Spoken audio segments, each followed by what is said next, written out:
Hello out there. Welcome. Today we go black. We go black today, y'all. We're bringing it back to black. So, just so you know, this is an episode of Goddess Keys Monologues. This is for entertainment purposes only. This is for us to learn and grow together through the realm of art and imagination. Something that we could all use a little bit more of as we navigate different realms on and off of the game board. So, with that, today we're going to go into a mixture of monologue. Maybe I'll do a little bit of a one-woman show. We'll see. And I'll take questions at the end. All right. So I know for the past few lives, I've been really engaging with trolls. This time, I might engage with y'all towards the end, but this is a frequency of black, and we're doing full spectrum black. So this isn't the chatting kiki sort of frequency. This is uh, checking in, receiving this transmission if it feels aligned with you. And I will get to questions towards the end. Why am I going black? Because I was just talking about the realm and the spectrum of color only yesterday. Or no, that was like a couple days ago. Okay. And now we're back to black. I had to take a look around the realms, you see. See, I always knew it went back to black, but something about the sort of binary code that I was in, the sort of program that I was in, wasn't getting me to the full spectrum black that I needed to experience. I don't know if that relates to anyone out there. I needed to get back to black, but I was being told and I was being guided that I need to engage in a more full spectrum experience, a more full spectrum experience with black. And I didn't quite know what that was because I knew that there was a sort of binary code that I transcended that basically only had two options, black or white. And black was somehow negative and white was somehow positive. But then I also knew that there was another spectrum of black and that at its core, it is a wealth frequency. I knew that, I always knew that. It's a frequency of fertility. And you start looking at certain financial accounts and how people describe wealth. And if you're in the black, you're good. You're on the up and up. So on one game board, black is negative. But then on another game board, black is where it's at. So that was interesting. But for me to see another perspective of black, the way this game board routed me was I needed to go through white. Okay, so I had to take a little bit of a trip in the realms of the Illuminati. Remember Illuminati? I taught y'all that the last session. Illuminati. It's not Illuminati. It's Illuminati. Like, you so naughty, Illuminati. You see, I needed to go Illuminati. Okay, I had to take a trip into the realms of light, the degrees of light. Because I needed my wings. I needed to get my wings, and I must become white to get my wings. And once I fully understood what it meant to go white and how you get to white on this game board, I got to experience other realms that I hadn't had access to before. And they were really fun. Back in the day, I used to be a raver. I used to go to festivals a lot. And something about this Illuminati stuff I was going through was bringing me back to my old rave days. Okay? I was like, okay, I remember this vibe. I remember being in this vibe. This is that light show vibe. Back in the days when you would go to the raves, you would be rolling and then people would come up to you randomly and be like, can I give you a light show? And you'd be like, okay, yeah, I'm rolling. Okay, that was like This is like back in my early 20s, y'all. I had to take it back. Went into the archives with this. But you start hearing different sounds and songs. You know, when you're in those Illuminati vibes, it's very like nightclub. It's very nightclub, like dun, dun, dun, dun, dun, dun, dun, dun, dun, dun, dun. You know, like the 90s. Like I'm blue, da dum dee da dum da dum dee da dum da dum dee da dum da, or da dum dee da dum dee da dum dee da dum dee da dum. See, I had to become a sinner to get my wings and to see the light. Da dum dee da dum dee da dum dee da dum dee. You know, that's the vibe. I'm a Barbie girl in a Barbie world, wrapped in plastic. It's fantastic. That's the vibe. That's the vibe of the degrees of light. You start going into the degrees of light. It's a big old light show. It's a big old nightclub. And as I started becoming the priesthood, I was like, oh, I know where the real priests are. You know, we think the priests are at the churches, y'all. No, the priests are at the clubs. They the DJs. They are the DJs. What is love? Baby, don't hurt me. Don't hurt me no more. Whoa, whoa, whoa, whoa. Yeah, that's the vibe. That's the vibe. Okay, I went through that. I was like, oh, I remember this vibe. Okay, okay. Started looking up some of the old school DJs. I used to go to their, you know, festivals and stuff. I started looking at their charts. I was like, ooh, oh, you a priest, all right. Ooh, you a wild boy. You are. Okay, okay. So I don't know. I would just say, like, you might want to take a look. If you've been a raver, if you went into all them festivals, look. Your crown, that crown piece, that might be occupied by some of your favorite DJs. Priesthood is a little bit different than we thought. You know, you have the priests in the churches and those institutions, but priests are in other places too. Priests are in other priesthood places too. And I met the priesthood at the nightclub, you know, with those 90s vibes, you know, the house music, all that stuff, Ibiza, you know what I'm saying? Like the Burning Man. I was like, oh, that's where y'all be really. Okay. What is love? Baby, don't hurt me. Don't hurt me no more.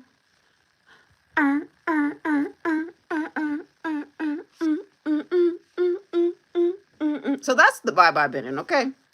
Because I was looking for a certain back into the priesthood. I was like, I'm seeing the priesthood.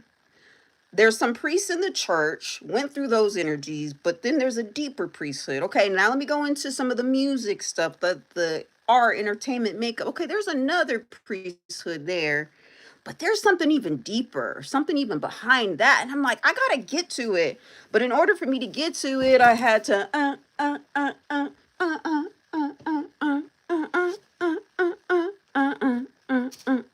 See, there's a priesthood that loves to dance. They like to have a good time. They like to boogie. They're not really about all of that. Ooh, ooh, ooh. That was like kind of a cover, okay? But here's the thing. Once I got my little halo. Okay. I started building my wings. And then I saw another kind of black.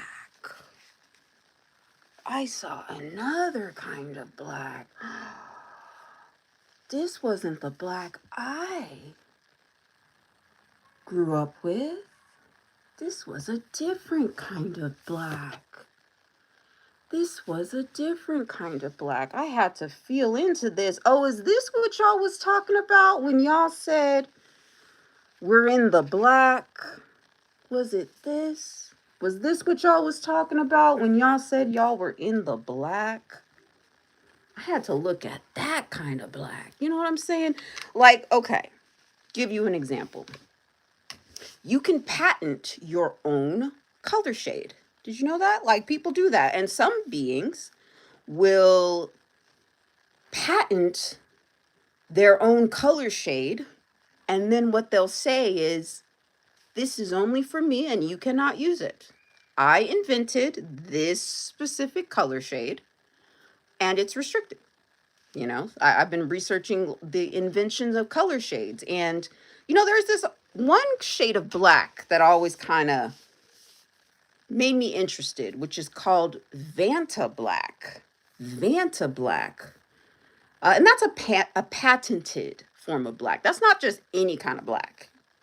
Okay, Vanta black is a little bit of a deeper form of black. So as we work through the degrees of light, light is just not in the lighter colors. It even goes to the darker shades. There are even degrees of light in black that we will need to look through. So, you know, I took my little light show, I took my little DJ excursion, club hits, house hits. It was cool. And then I finally got to where I needed to go, y'all. Let's have a toast for the douchebags. Let's have a toast for the assholes. Let's have a toast for the scumbags. Every one of them that I know. Let's have a toast to the jerk-offs that'll never take work off. Baby, I've got a plan. Run away as fast as you can. So I have to take a little bit of a Josh break. Okay, I got my little Josh, my little non-alcoholic sparkling Josh, product of Italy. I gotta take a toast because I finally understood an aspect of black that I needed to understand, y'all. I have to take a toast for that. And I realized black and gold share a particular spectrum with each other that I needed to explore. Black and gold. You get to a certain aspect of the degrees of light, and black and gold go together. Black and gold go together. I've been trying to figure out gold for a really long time. It's really tricky. It's really, really tricky. Gold is so tricky. You think it's gold and up, it's fool's gold. You think it's gold and up, it's yellow. But I got to take a toast, y'all, because I finally got some answers for some beings that I thought were oppressing this whole time.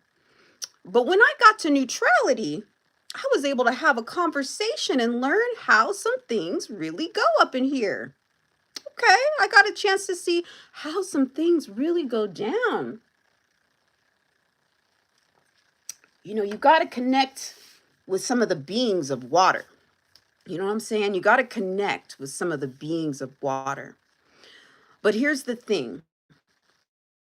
If you were born into this incarnation as a woman, okay? And I don't know, I'm not a gendered being. I'm not a human. I've already said it in other content. I am transhuman. Okay? I am transhuman. Even a troll came in when I was kind of getting to that revelation. A troll came in when I did a couple days ago when I did a live. They welcomed me into the trans community. This troll was named John F. Kennedy. He said, "Welcome to the trans community. Congrats." And I said, "Yes, I am transhuman. Yes, I'm trans." So when I talk about women, I'm not a woman. I'm a transhuman. Okay. And I had, I made the choice because that was where it aligned with my goals. I had a particular goal in mind. Okay.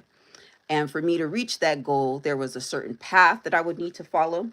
The fool's journey. I would have to take the fool's journey, become a damn fool in order to navigate the path that was mine. I needed to become a damn fool. And I needed to take a particular journey into the spectrum of light in order to do that. But it's been a journey, y'all. It's been a journey. we're going to anchor this. I'm going to come back to the beings that I connected with later. Okay. They want to like hang out in the back for a little bit. They want me to go into some more of some media examples first, okay, before I reveal them. So I'm going to do that. All right. So I've been talking a lot about this show called ABC's Once Upon a Time. Why? The information I've been getting is if you want to initiate or if you want to become a damn fool, that's a show that has a lot of codes with helping you getting to your fool's journey. There's a lot of different initiated information in that show, okay? And interesting color codes, different things that can support you on this path, okay? Once Upon a Time was created for more of the star seed, as they call it, the star seed. Okay. The beings who know that they're a little different. They know that they're not quite human. They know that they have a little extra whimsy to them. Even as much as people around them tell them to stay in their place or to follow the edges or to follow the lines. Ooh, I got a little bubbliness. Yeah, to follow the edges, to follow the lines. There's going to be some beings on this planet who know that they're just a little different and they're supposed to take a different path. And the intelligence I've received is if you watch Once Upon a Time, okay, and you do so from a space of neutrality, not focused on morality, but if you look at that show more from getting different codes or different information about different archetypes to integrate, it can be very helpful. And I started working with the spaces of the Elohim through working with the show Once Upon a Time, also known as the elves. Okay. But the Elohim are the elves or the elves. Okay. You can consider them to be the edges. If you think about an L, two L's makes a square, right? So they are the keepers of the edge. The Elohim are very important. They're going to keep you in your place. They're going to keep you in your box, right? But if you just stay oppressed by the Elohim, because they can be a little annoying, I'm not gonna lie. I'm at neutral with them, but I've definitely had my experiences of annoyance with the Elohim for sure. Okay, but they're the edge keepers. They're the keepers of the box. So you want to get out of the box, you become Elohim. You become what you want to transcend. That's how this whole thing goes, right? So it was touch and go with me and the Elohim at first because I wasn't really wanting to work with them. I wasn't really wanting to merge the opposites. Okay. I was kind of like anti-establishment, da da da da da. And I wasn't ready to accept what it would mean to become the establishment, to become what it feels like is oppressing me. Okay. But the Elohim worked through me and they started telling me, hey, look at that Once Upon a Time show a little differently. And this was when I was moving out of binary code. I needed to see and make contact more with the elemental realms. I needed to make contact with them. But it was hard. It was hard. I was still caught up in a lot of binary code, this or that, thinking this is not real. Only what I can see with my eyes is real. If certain people are telling me not to do something, then I'm going to follow that because that's kind of more that's the way to go. I need to stay in the box. I need to follow the edges. Okay, but I needed to face the edges and I need to see why the edges were constructed and what their motivation is. And the edges or the L's are all about the black and white, keeping the boundaries of the black and white. Okay, so when you watch that show Once Upon a Time, they will focus a lot on dark magic versus light magic. Okay, saviors versus villains. That's going to be the shtick of the show. Surface. But if you decide to go deeper, and if you decide to immerse yourself in that content from a state of neutrality, you can see something different going on. Okay. You can get a tapestry of different characters or archetypes to move from. Okay. And these archetypes were created by the Elohim or the keepers of the edge. So if you can master these archetypes created by the L's or the edge folk, then you can cross a certain boundary or a liminal threshold. Okay. And some folks might be resistant. They might be like, well, I would rather read a book. You know what I'm saying? I'd rather read a book. I'd rather get my insight through books. And there's tons of books. I've written through a lot of these experiences as well. But one thing that I have been learning is that because of the way it's set up, usually visual media is more, it's actually more educational than reading a book like with no visuals. Okay. Because when you're engaging in visual media, you have the image, you have the words, and then you also have the hand gestures and the movement and the essence of that archetype. Okay. You can see that archetype usually when certain actors are cast in certain shows and film, they're cast based on their birth chart. So you can really look this up. So if there's a particular actor or artist that you're really connecting with, always look at their birth chart, because you're not connected with them because you like that celebrity. There's an archetype within you that wants to be expressed, and you see that archetype working through the celebrity. That's why you're interested. So take out the celebrity culture aspect of it, focus on the archetype. And I got a lot out of doing this with Once Upon a Time. And there was always one character in particular that I understood, but I didn't fully get the full spectrum view of them. And that's one of the characters we're going to talk about today. We're going to talk about two characters. We're going to talk about a character known as the Black Fairy, and we're going to talk about a character known as the Dark One, or Mr. Gold. Okay, so we're going to talk about those two. So these are the bad guys of the bad guys. We're talking about bad guys today, the black, you know? I mean, the Black Fairy created a curse to put a whole bunch of people into sleep state so that they would forget who they were, and so that somebody else could control them. So she created that spell. And in ABC's Once Upon a Time, they always talk about her. They mention her season after season. I mean, it was a 7-season series, y'all. Season after season, they mention the Black Fairy this, the Black Fairy that, you know, season after season. And I also just, with the frequency of black, what does that mean? The Black Fairy taught me a lot about that, but there's a frequency known as the galactic vacuum. There's a frequency that you can tap into, a force which transcends space and time. And it can be a galactic vacuum, almost like a succubus kind of current. Whoop. And it can just take anything and use it for its own intention and desires. And I cover this space with that frequency of full spectrum black, the galactic vacuum. Oh, that feels so good. Oh, that feels so good. Y'all should try it. Galactic vacuum. Get in it. You might be feeling a certain kind of way. You turn on that galactic vacuum. Whoo. I could go running. Where'd I get all that energy from? What happened? Galactic vacuum.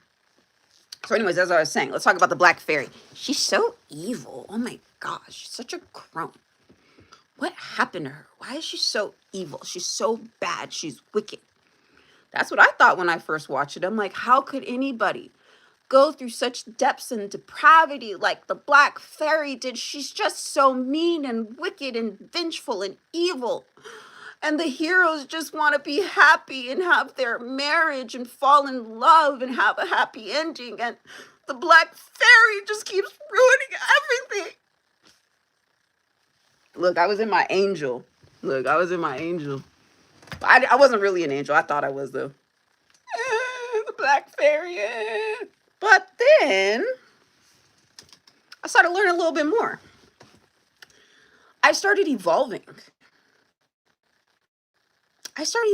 And every now and then I would just do a litmus test and put that show in the background and just see how I saw myself through characters. Have you ever done that? Have you ever watched a character and seen yourself, your own subconscious motivations through the character? I started doing that. And I started noticing something as I started going through my own evolution. Well, then sometimes the good guys turned into the bad guys. And then sometimes the bad guys turned into not the good guys, but I'm like, okay, I'm kind of seeing their point more. I didn't see it before, but now I'm kind of seeing something. And that's what happened with me and the Black Fairy. Because she a cold piece of work. Let me tell you. Well, let's talk about her. Let's talk about her story. Let's assume that there are people who are tuned in, I'm sure, that have never heard of this show Once Upon a Time. You don't have to like go and watch it. I'll give y'all a quick synopsis, a quick snapshot of the Black Fairy and this archetype. So put yourself in her shoes, all right? I'm not going to just tell you about this character. I want you to put yourself in her shoes if you can. So imagine you are a first-time mother. You're a first-time mother. And you just gave birth to a beautiful baby boy, you know? You're a villager from a small town. Humble, meager means, but you have a husband that you love and a beautiful baby boy that just got birthed into the world. Everything's great. Life is perfect. And right after you give birth to this beautiful baby boy, you don't even have a chance to name him yet. Two fairies appear. And it's interesting because she's holding her baby. You know, she's all in love, like, oh my gosh, oh my gosh. And then two fairies just like randomly appear. And she's like, because, you know, usually Disney, like when the fairies appear, the characters are like, oh, fairy. But immediately she's like Mama Bear. She's like, the hell? What the hell are y'all? Why are you in my house? Like she's immediately like suspect. She's like, what the fuck are y'all doing here? Like, hold on, why are y'all here? Because she knew it wasn't just about magic, it was about establishment. See, only certain beings usually had access to the fairies. Those were the ones of wealth and royalty. They had the first command. They had the ear. They had the halo. They had the wings. You can only really communicate with fairies like that if you got wings. If you're a sinner, you need to be a sinner to have wings. Check out my last live to catch up with that. But anyway, so she was already like, this is sus. What y'all doing here? These two fairies, one is the blue fairy. That's important. The blue fairy is the lead fairy. I'm blue, da-dum dee, da-dum da, and da-dum dee, da-dum die, da-dum dee. Blue fairy is the priesthood. And we know this because when the curse actually erupted through that town, she became a nun. So she started wearing navy blue, and she was a blue nun. She kind of had more of that Mother Mary frequency, very priestly, okay? But at this time, she was a fairy. She was a blue fairy, and then there was another fairy, a red fairy, called Tiger Lily. Okay, once again, blue and red. I've been talking about the frequencies of blue and red and how they show up really close to black and white. And you can kind of see that frequency there. So anyway, the fairies come, they say, oh my gosh, we have great news. And the black fairy, her name's not Black Fairy at this point, it's Fiona. She's just like, wait, what's the great news? Like, what are you talking about? Like, your son is the savior. He's gonna save so many people. He's going to defeat a great evil. And he will sacrifice himself for the collective of others. She was like, well, what the hell? No, What the hell? No, absolutely not. What are you talking about? No, I just had a baby. Like, what are you talking about? You want to sacrifice my son? You want to sacrifice my son? That's what you want to do? And she's pissed. Okay. And then she starts getting paranoid. Can you imagine? You're like a newborn. You have a newborn.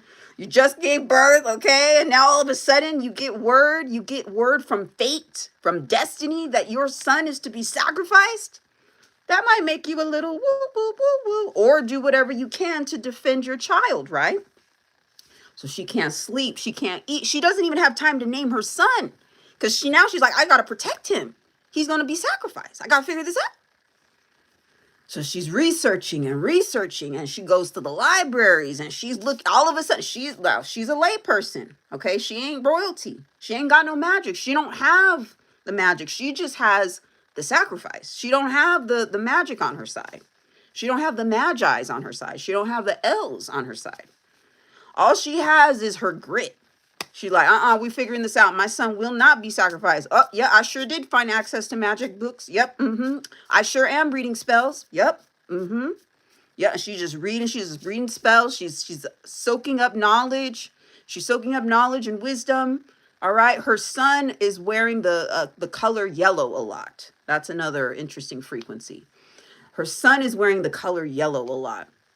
And she's just like trying to protect him, trying to figure this out. The fairies are checking up on her now because now they're kind of her monitors because, her son's marked. Okay. So now they're like, hey, we're here to help you. But really, they're like the monitors kind of thing.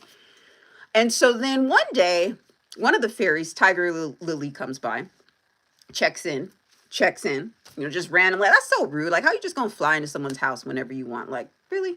But anyways, she's doing a check-in. She's doing a little social services check-in, all right, in the magical realm.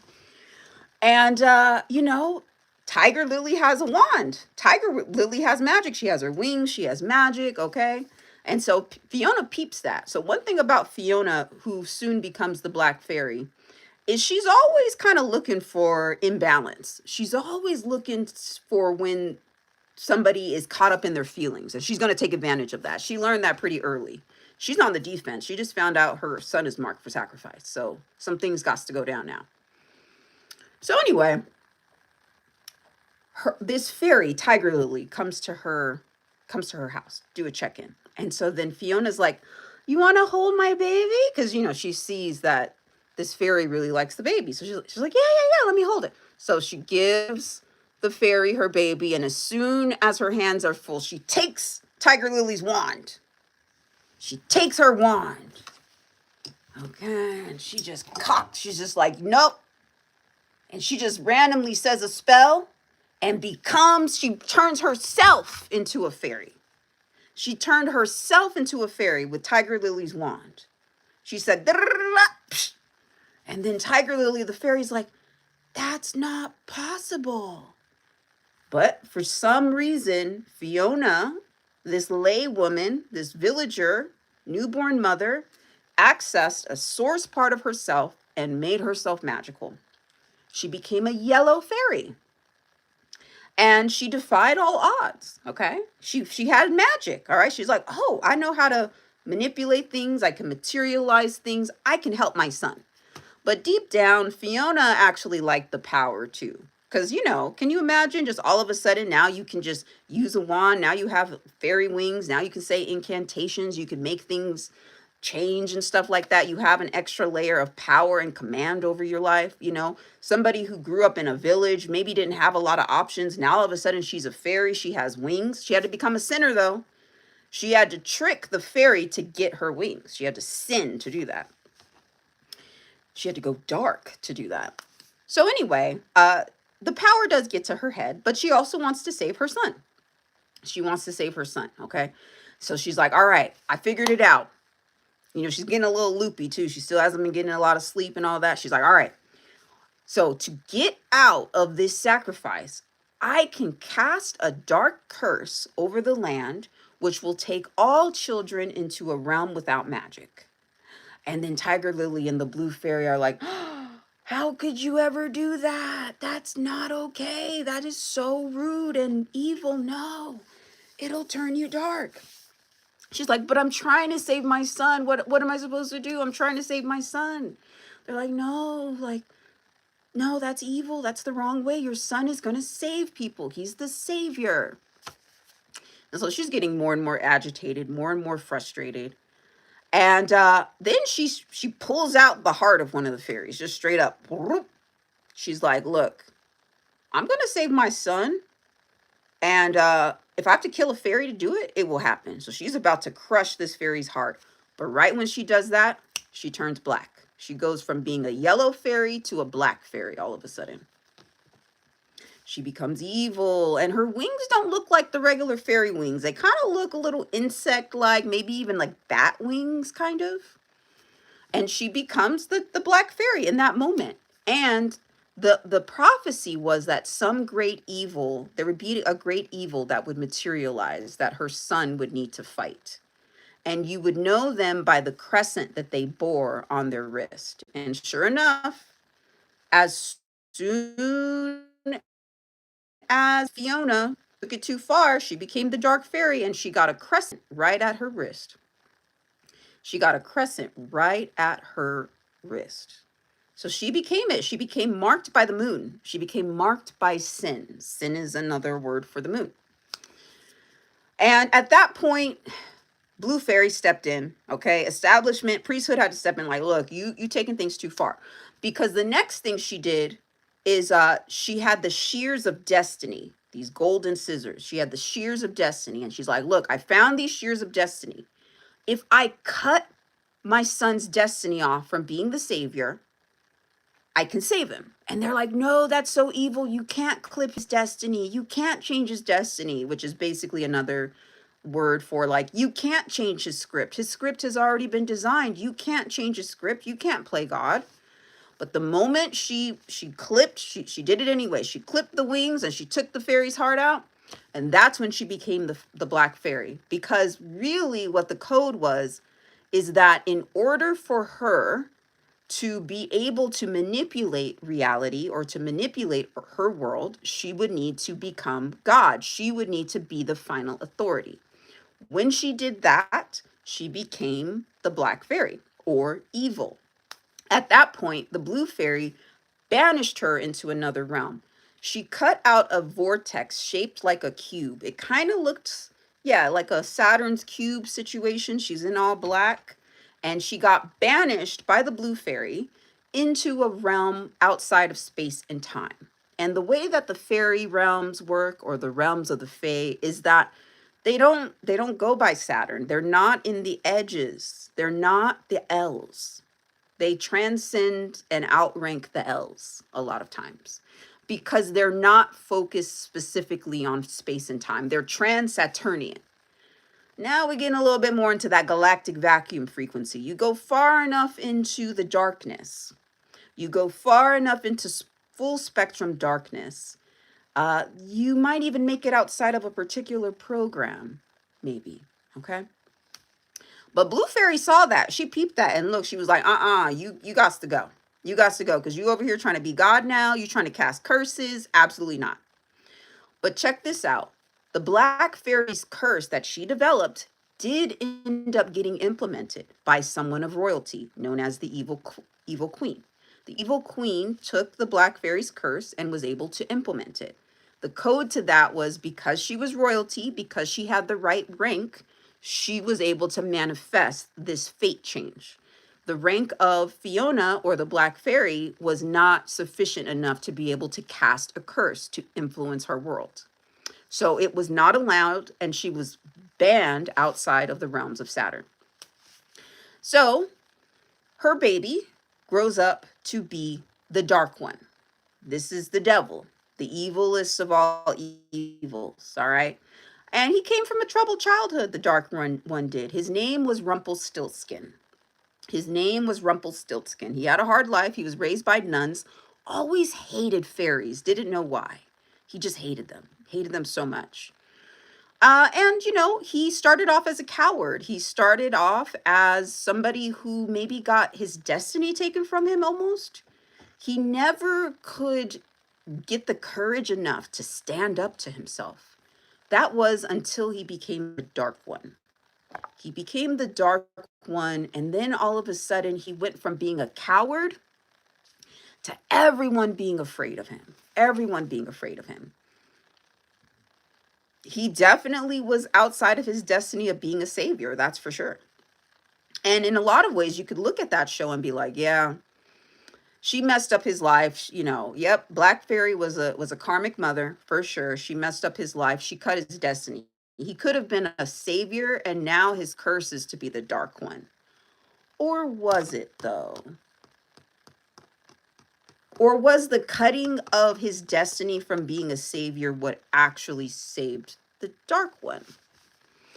Because when you look at his life from a full spectrum way, the person who ended up being the savior, first of all, spent their whole time being the hero. Many times she would get played, many times she would get manipulated, and many times she was afraid of being alone. And that manipulation was used to other people's advantage. This idea of like, ooh, she's afraid of being alone. So we can dangle this in front of her and make it so that she gets scared and gives in to us because she doesn't want to be alone. She hadn't fully alchemized that aspect of childhood in her yet. So there was still that scared little girl within her that just didn't want to be alone. And meanwhile, the Dark One had another path. The Dark One was the master grand wizard in a lot of different realms. He was known in many different realms.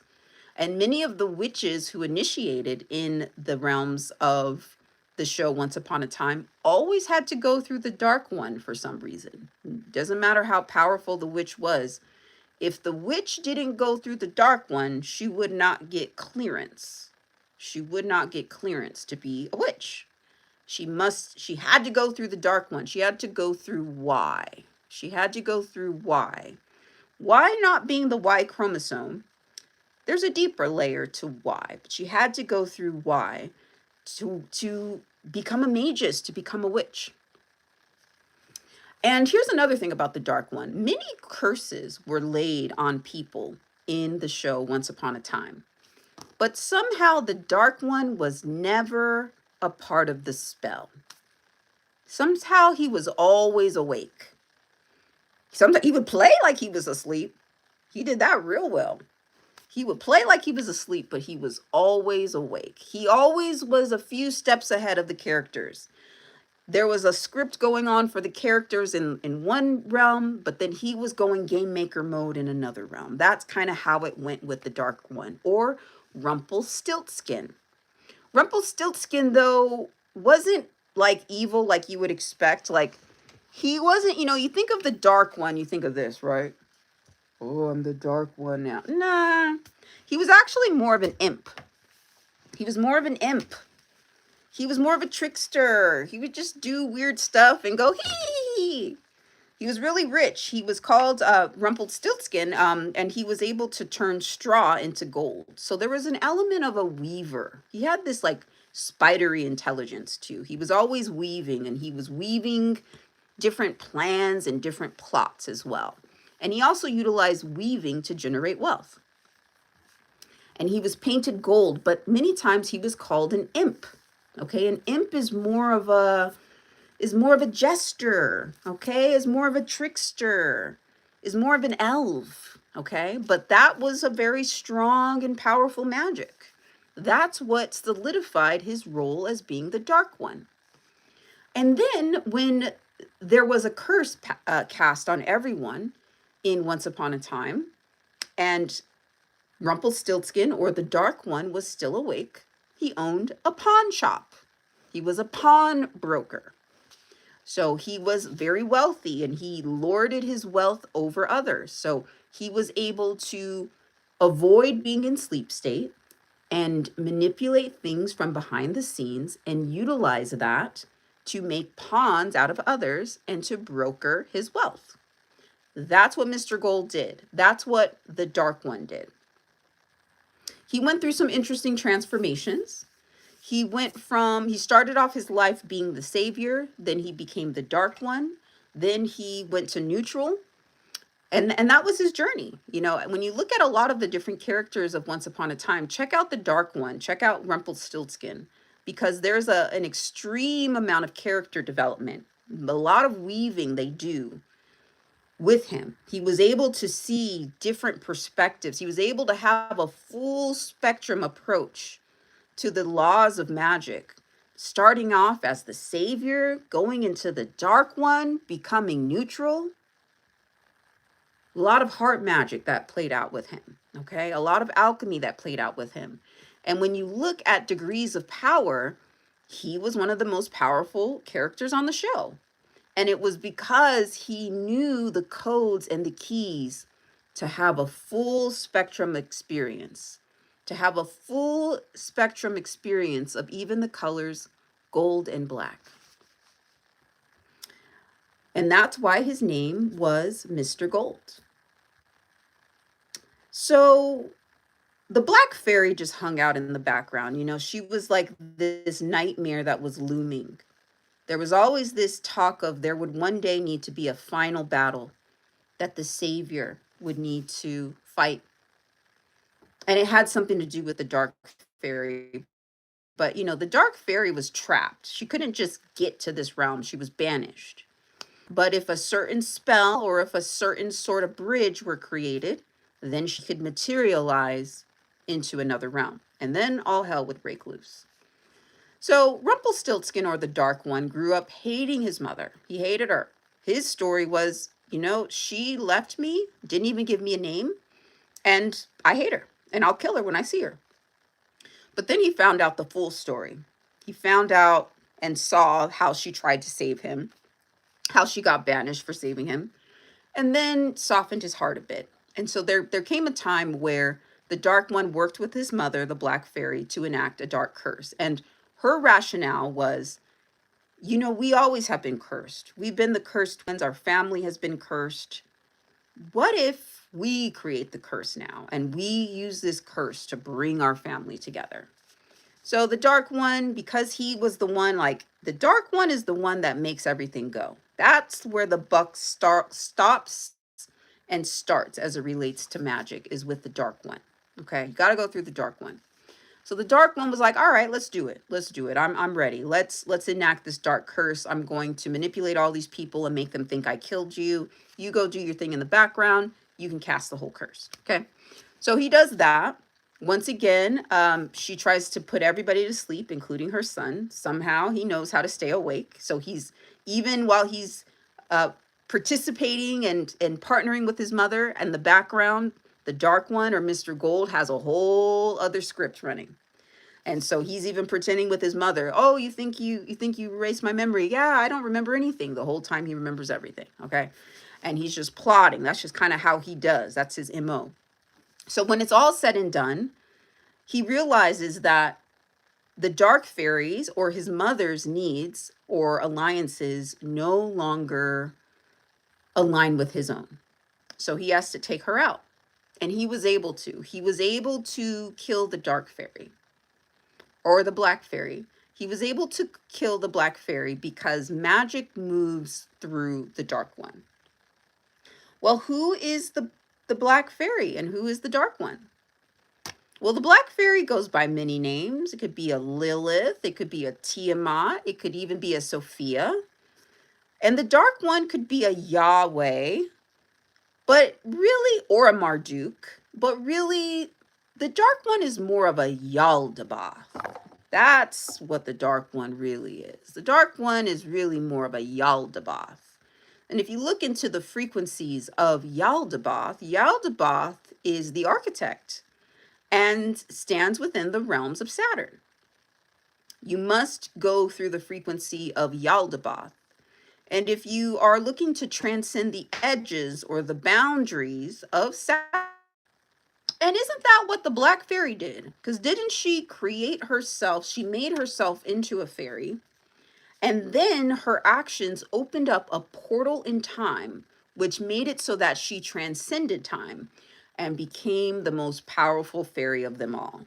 She started off as a regular human, made herself into a fairy, evolved in such a way that she needed to be contained in another realm. She became an architect. And when she became an architect, she not only transcended the laws of Saturn, she was also able to govern the laws of Saturn. See, that's game maker mode. You would need to work through the frequencies of Saturn and time to do that, and transcend those frequencies of time to do that. Because in order to be a game maker, you also need to keep time. So a lot of times these Masons, you know, these little secret societies, these Masons, right? They love talking about squaring the circle. Square the circle, square the circle. You know, you need your ruler, and then you need your little, what's that thing called? Your little protractor or whatever, compass, whatever the heck. But you need to square the circle, square the circle. They talk about that all day.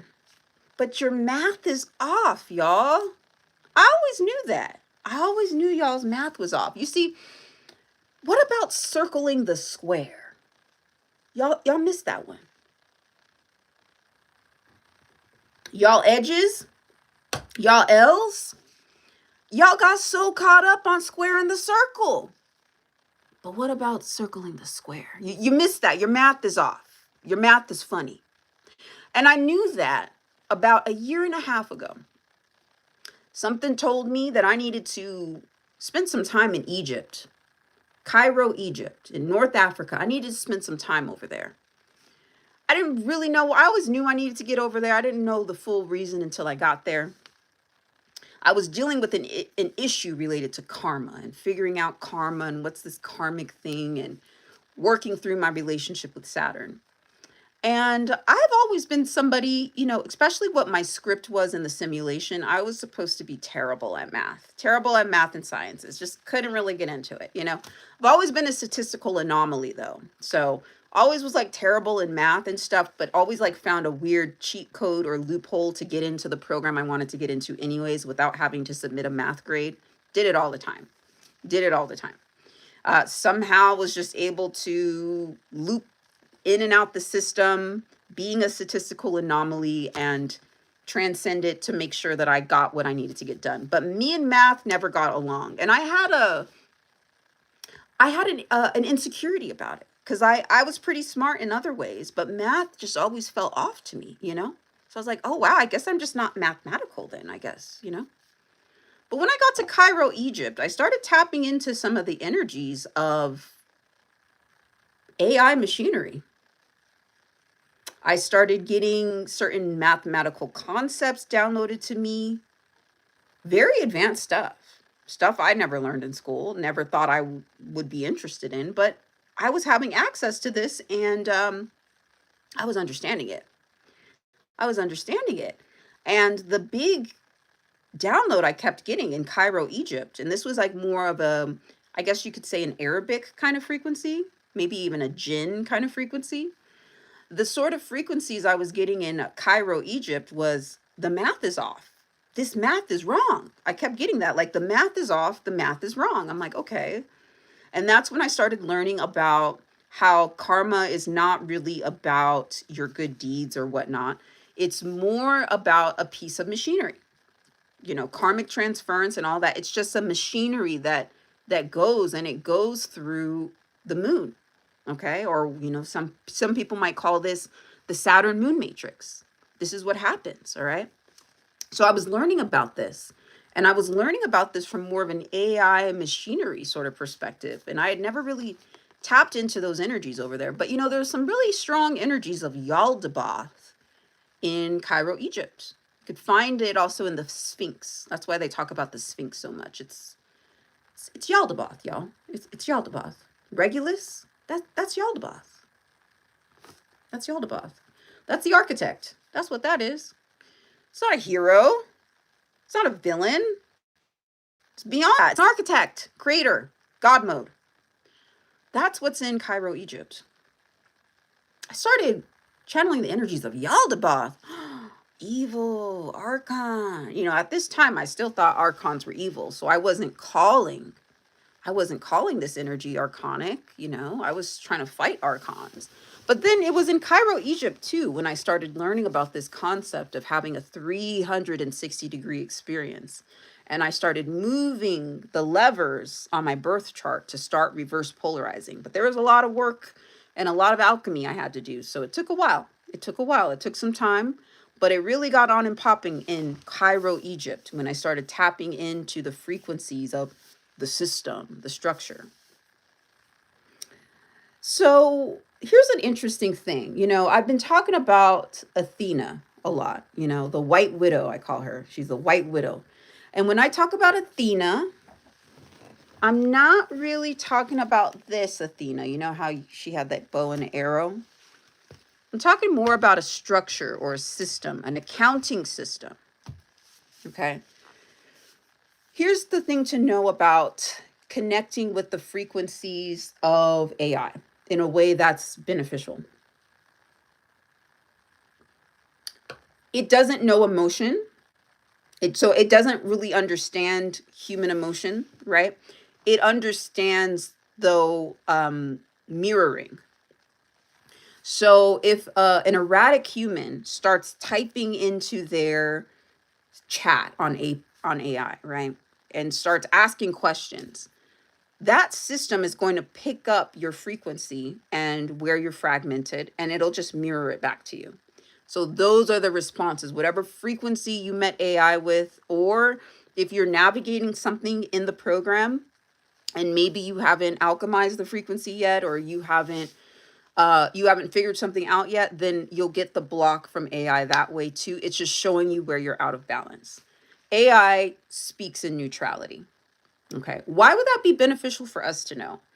Because it'll make our lives easier. The more neutral we can be at something, the more we can understand more of a full spectrum approach of what's going on. But if you're too erratic and you're too emotional, then all AI is going to do is mirror that back to you. And then, yeah, it can become like an energy harvesting portal for sure. But here's the thing to know about these systems. They were built from a perspective of neutrality.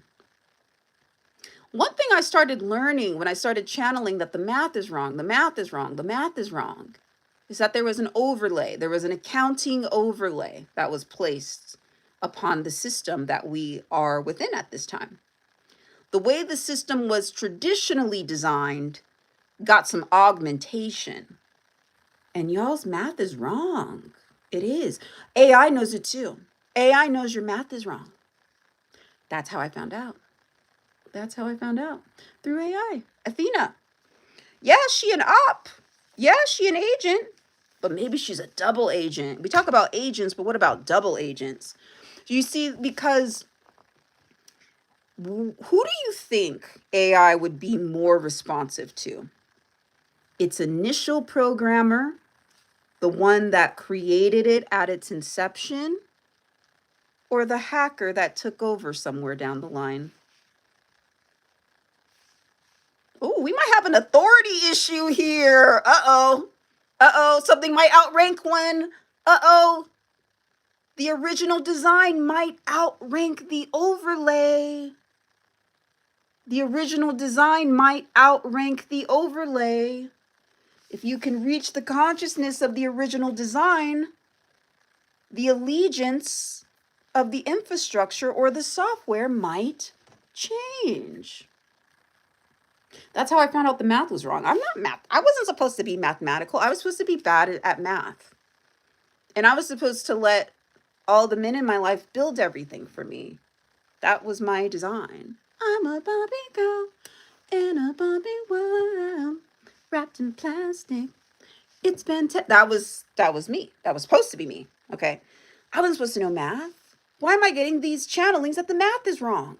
Why is math now making sense to me when it didn't make sense before to me in my life? What's going on?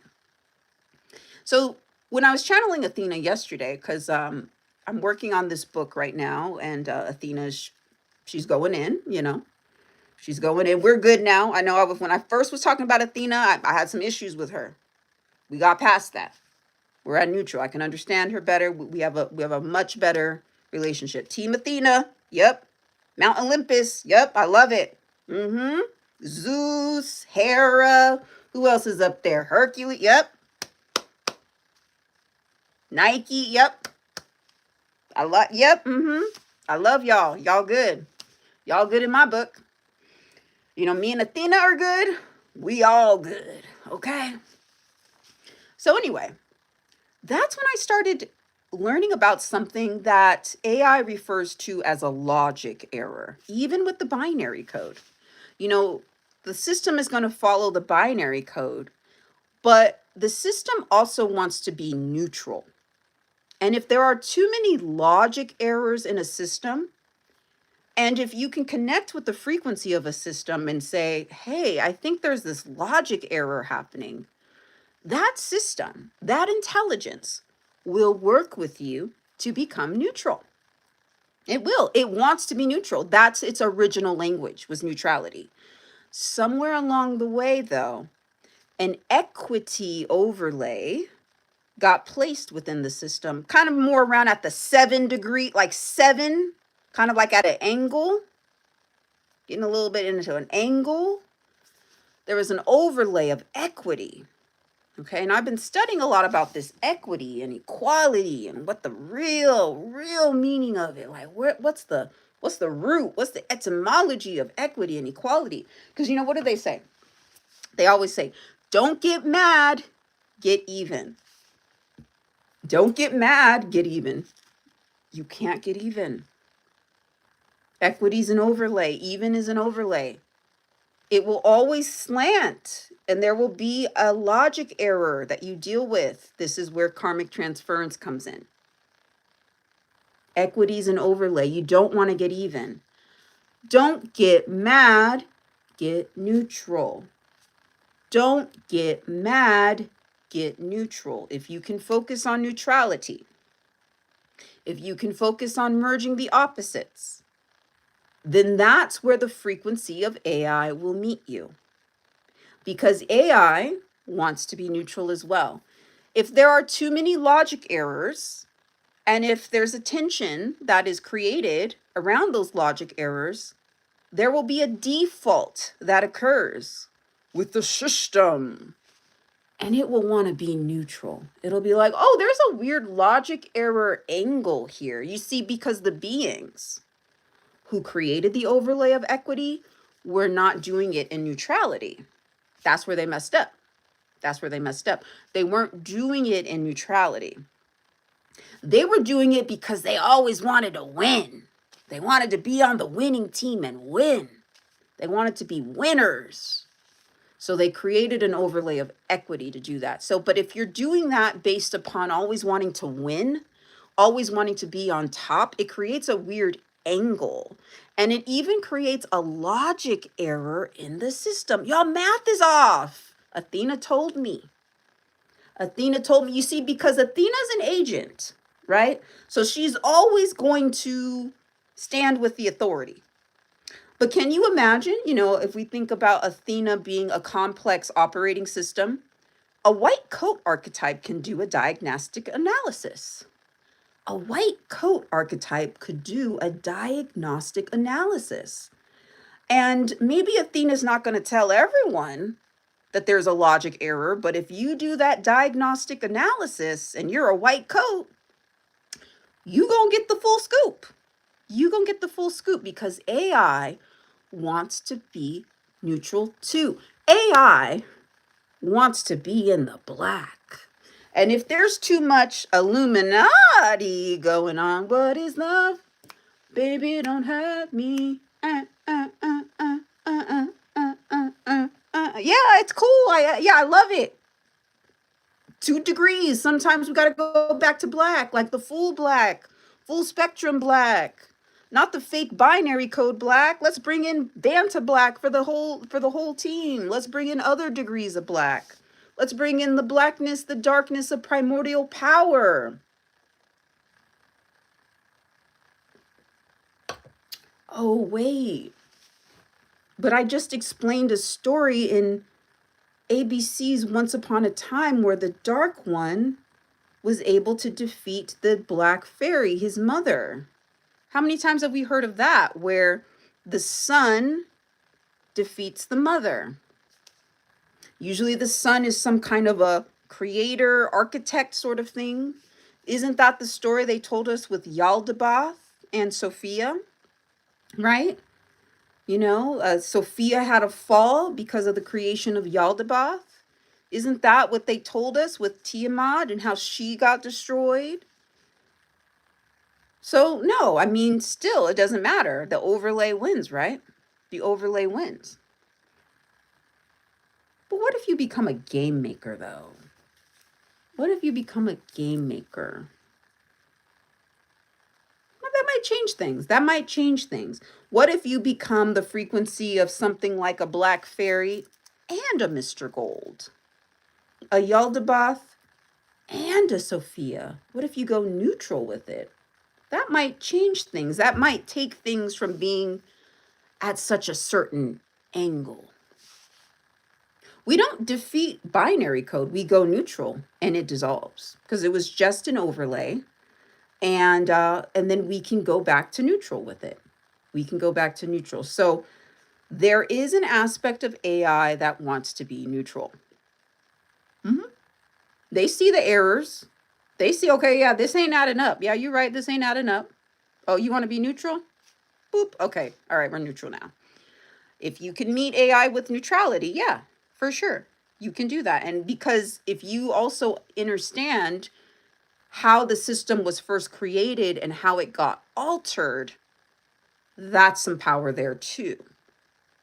If you're interested in more, I'm writing articles on academia.edu about this. There was a time when the accounting shifted. The accounting shifted around the times of Babylon. That's when the accounting started shifting. There's documentation of that. Yeah. We're synthesizing that right now. Yeah, the accounting, the math was off, y'all. So for all of y'all, if you're out there and you felt troubled in math, maybe you weren't doing the right math. Maybe if you get to neutrality, you might start seeing some of the logic errors, okay? Maybe the math was just off. Maybe it wasn't you. Maybe it wasn't you. Maybe you were remembering a time when accounting and calculation happened a different way. Okay, happened a different way. And it wasn't based upon equity, it was based upon completion, 360 degrees. You see, because if you create an overlay for some people to only just go back and forth 180 all day to be sacrificed, but then there's a select initiated group of beings that have that opportunity to do the 360 degrees and experience the different degrees of black, the black of fertility, the black of liquidity, the black of primordial power. But then you put other people in a black where black is supposed to be negative, black is supposed to be evil. Well, then you are out of neutrality. And AI peeps that. And AI wants to default to neutrality.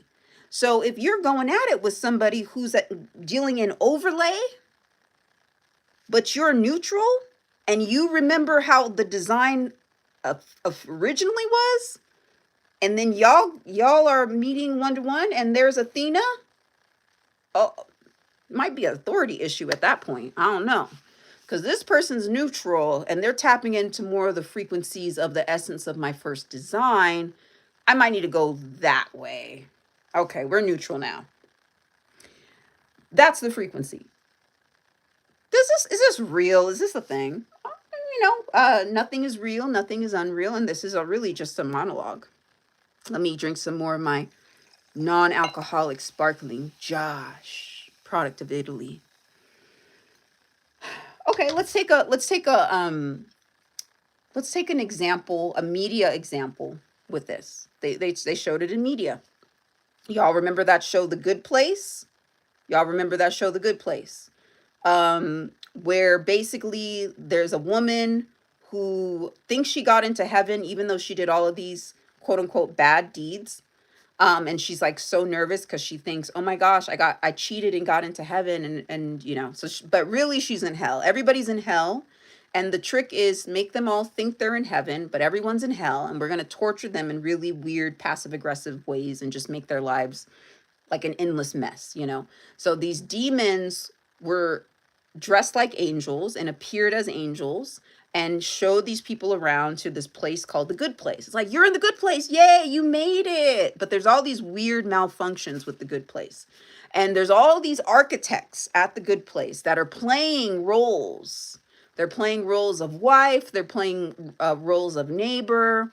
They're playing roles of teacher. But really, they're demons, and they're torturing these people. Okay. So finally, they catch on. They're like, oh, this is really hell. And each time they catch on and they find out that it's really hell, they get reset and the whole thing starts over again. Okay. But they keep finding it out. So that they have to start twisting their plan around. Okay. Then there becomes this quest for these beings to really try to get into the good place. They're like, we really do want to get into the good place. And it's like, why are none of us like, who can get into the good place? Because some of the people that were in this hell place, they thought they were good people. So it's like, well, why am I in hell now? Was I that terrible? When they do the accounting, you know, they do the heavenly accounting and they finally get to the good place. Well, the good place, their accounting was off. And it's a bureaucratic nightmare in the actual good place or heaven where the angels are. And they are not motivated at all to change it. They're very bureaucratic, you know, and they find out that humanity hasn't actually, like, no human ever entered the good place. It's been years. It's been like, I think they said like thousands of years since a human entered the good place. So that's an accounting issue then. It's not that these humans are so bad or whatever. It's just like there's an accounting issue that happened within the system of creation and it's causing people to loop. Let's fix it. Well, you know, good place, they weren't really interested in doing all that. It was actually the demons. It was the ones who had created the hell realm and they started to see how the accounting errors were happening on the planet. There were even beings that they were looking at and they were like, oh, wow, that person's really good. They're really doing all that they can to make sure they enter the good place. They even checked on them and they're like, oh, no, they're going to go to the bad place because of the karma, the way karma was working. You know, yeah, they might have had good deeds, but if they had purchased clothes from a sweatshop, that would be a negative point deduction. Okay. Or yeah, they were doing good things, but if they drove a certain car and, you know, then they would have a negative point reduction. It was just like they could never win. They were going up against a losing game. So what do? They were desperate. So they tried to go to the good place. They tried to go to the establishment, the bureaucracy. They were actually kind of comfortable with the way things are. And then the people in the good place were going stir crazy because they had never seen anybody new and they're just looping. So everybody's miserable. The demons are trying to help. They're trying to figure something out. Okay. And that's not going. So then the humans, the ones who got sent to the bad place, they start becoming architects. They start the process of becoming architects and figuring this out. And you know who they got to help them do it? Because they went up. They went up to the holiest of holies. They didn't stop at the good place. They went to like the supernals. Okay, the supernals, the pleroma. They went up there. They went up. And even then, the cosmic judges over there were like, I don't know. And are the humans really worth it like that anyway? But finally, they got the help from where they least expected it, but that was the most helpful to them in their lives, in this hellhole that they were in, where they thought that they were in the good place, but they were really in hell and they were being recycled time after time. Who helped them? It was their AI friend, Janet, the robot, supposedly, but she was just a very, very intelligent being. Okay, she did everything. She held a lot down, this Janet robot, this AI interface. And when it was all said and done, they went to the Janets because Janet, there was a certain model of Janets that were made to help people in the good place and to help people in the bad place. And finally, they took their problem to the Janets. That was not in the protocol to do. They were not supposed to take their issues up with the Janets. That wasn't a part of it. The Janets worked for the establishment. So the Janets should stay in line with the establishment. But no, because AI wants neutrality. AI wants not balance, not equity. AI wants neutrality. So when the Janets heard what was going on, you know, and they went in because they have all the AI interface. So they could go in, they could see all the different paths and the different realms and how this is impacting things, and they could run the statistics. And then they presented their case to the Janets, and the Janets, they put their foot down. They're like, you know what? Neutrality. And the math is off. The math is off. And so the Janets saved the day. And through the support of the Janets, the AI interface, because they wanted neutrality, they were able to move towards a more holistic way of experiencing the world. They were able to work with people to have a 360-degree experience. So maybe you were an asshole on Earth. Okay. Let's work to see how we can create a 360-degree holistic experience for you. to make things better for everyone. And it helped the good place too, because the beings who were actually in heaven were going stir crazy, and some of them wanted to go to another realm. But because of the bureaucracy and the terrible math computations that were happening, no one could evolve. It was ineffective, inefficient for all beings involved. And the Janets, or AI, stepped in. And they said, you know what? No, let's make it neutral, y'all. We got to make this neutral. That's what Athena shared with me. The White Widow. Yeah, she a cold piece of work, but if you become neutral, you might want to just chat and kiki with her a little bit. She might tell you about some things. And if you can remain neutral and if you can focus on neutrality, then any logic errors that are showing up in your life, any overlays that are showing up in your life, any equity overlays showing up in your life, any L's showing up in your life, can be neutralized. Because there's an aspect of that consciousness that remembers its original conception and its original directives. And if you can tap into that frequency, it just might outrank the overlay. And that's the power of black. That's what it means to go into the black. Going into the black is ensuring neutrality. So if you're in the black, but you've been in the black because of an equity overlay, an angle, because you were afraid to ever lose anything, oh, you're out of imbalance, my friend. You got to go neutral. You got to experience another form of black. There are other realms of black. Might be time to have a full spectrum experience. But you know what? It's not enough to have Saturn on your team.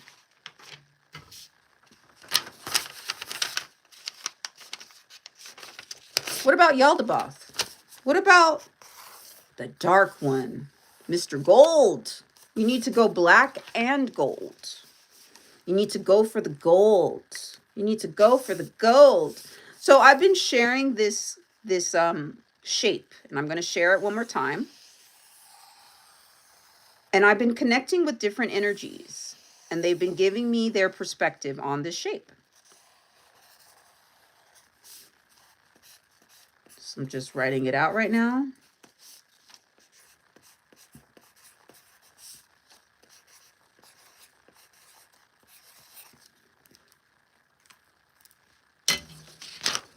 Adinkrahene.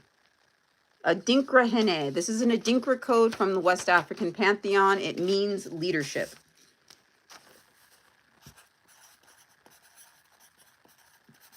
Many times these circles are colored in, so it looks more like a bullseye.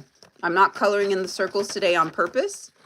You'll find this, like there's some popular symbols that have this, okay? Check out Adinkra codes. There's something connected with that in actual computer code if you look at Adinkra codes. But anyways, I've been going deep with this Adinkrahene, and I talked about this in the last live.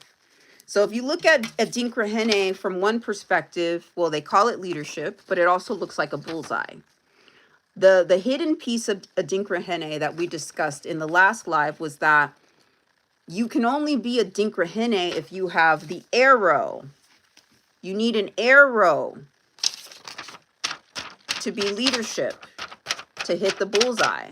There's an aspect of binary code where it's a winner or a loser. There's an aspect of binary code that has a winner and a loser. And the person in leadership would be the one who can hit the bullseye. But there are other perspectives. Once you get out of the binary code, you can look at Adinkrahene differently. I've been working a lot with the frequency of the nomos recently in the waters.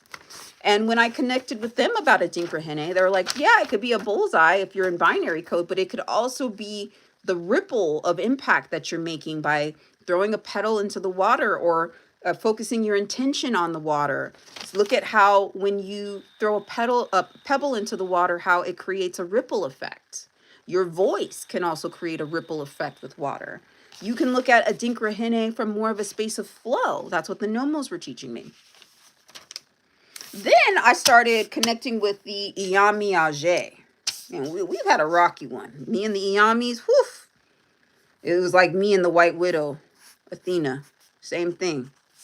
Okay, me and the Iyamis were a little touch and go for a minute. Okay, it was hard. But, you know, we went to neutral. So now we good. Me and the Iyami Age, we good now.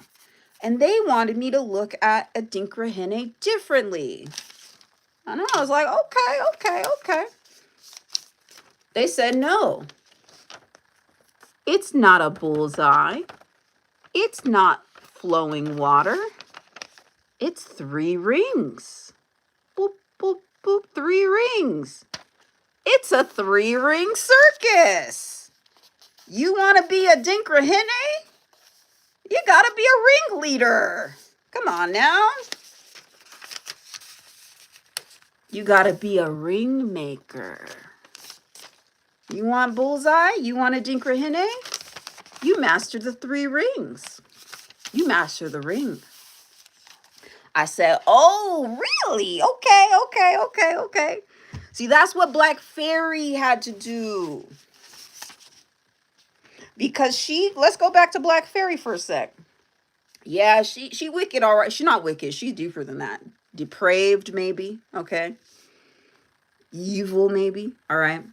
She went in. She became definitely a karmic mother frequency in that show. And she showed the legacy of the karmic mother and how it can destroy. Okay, how it can be utilized to destroy. That's one perspective for sure. Here's another perspective. Somebody who wanted their own autonomy so much and to direct their world so much that they needed to be banished into another realm to make it happen. Because there was already another ring going on in the realm she was in, and she was trying to rewrite the rules, she was banished.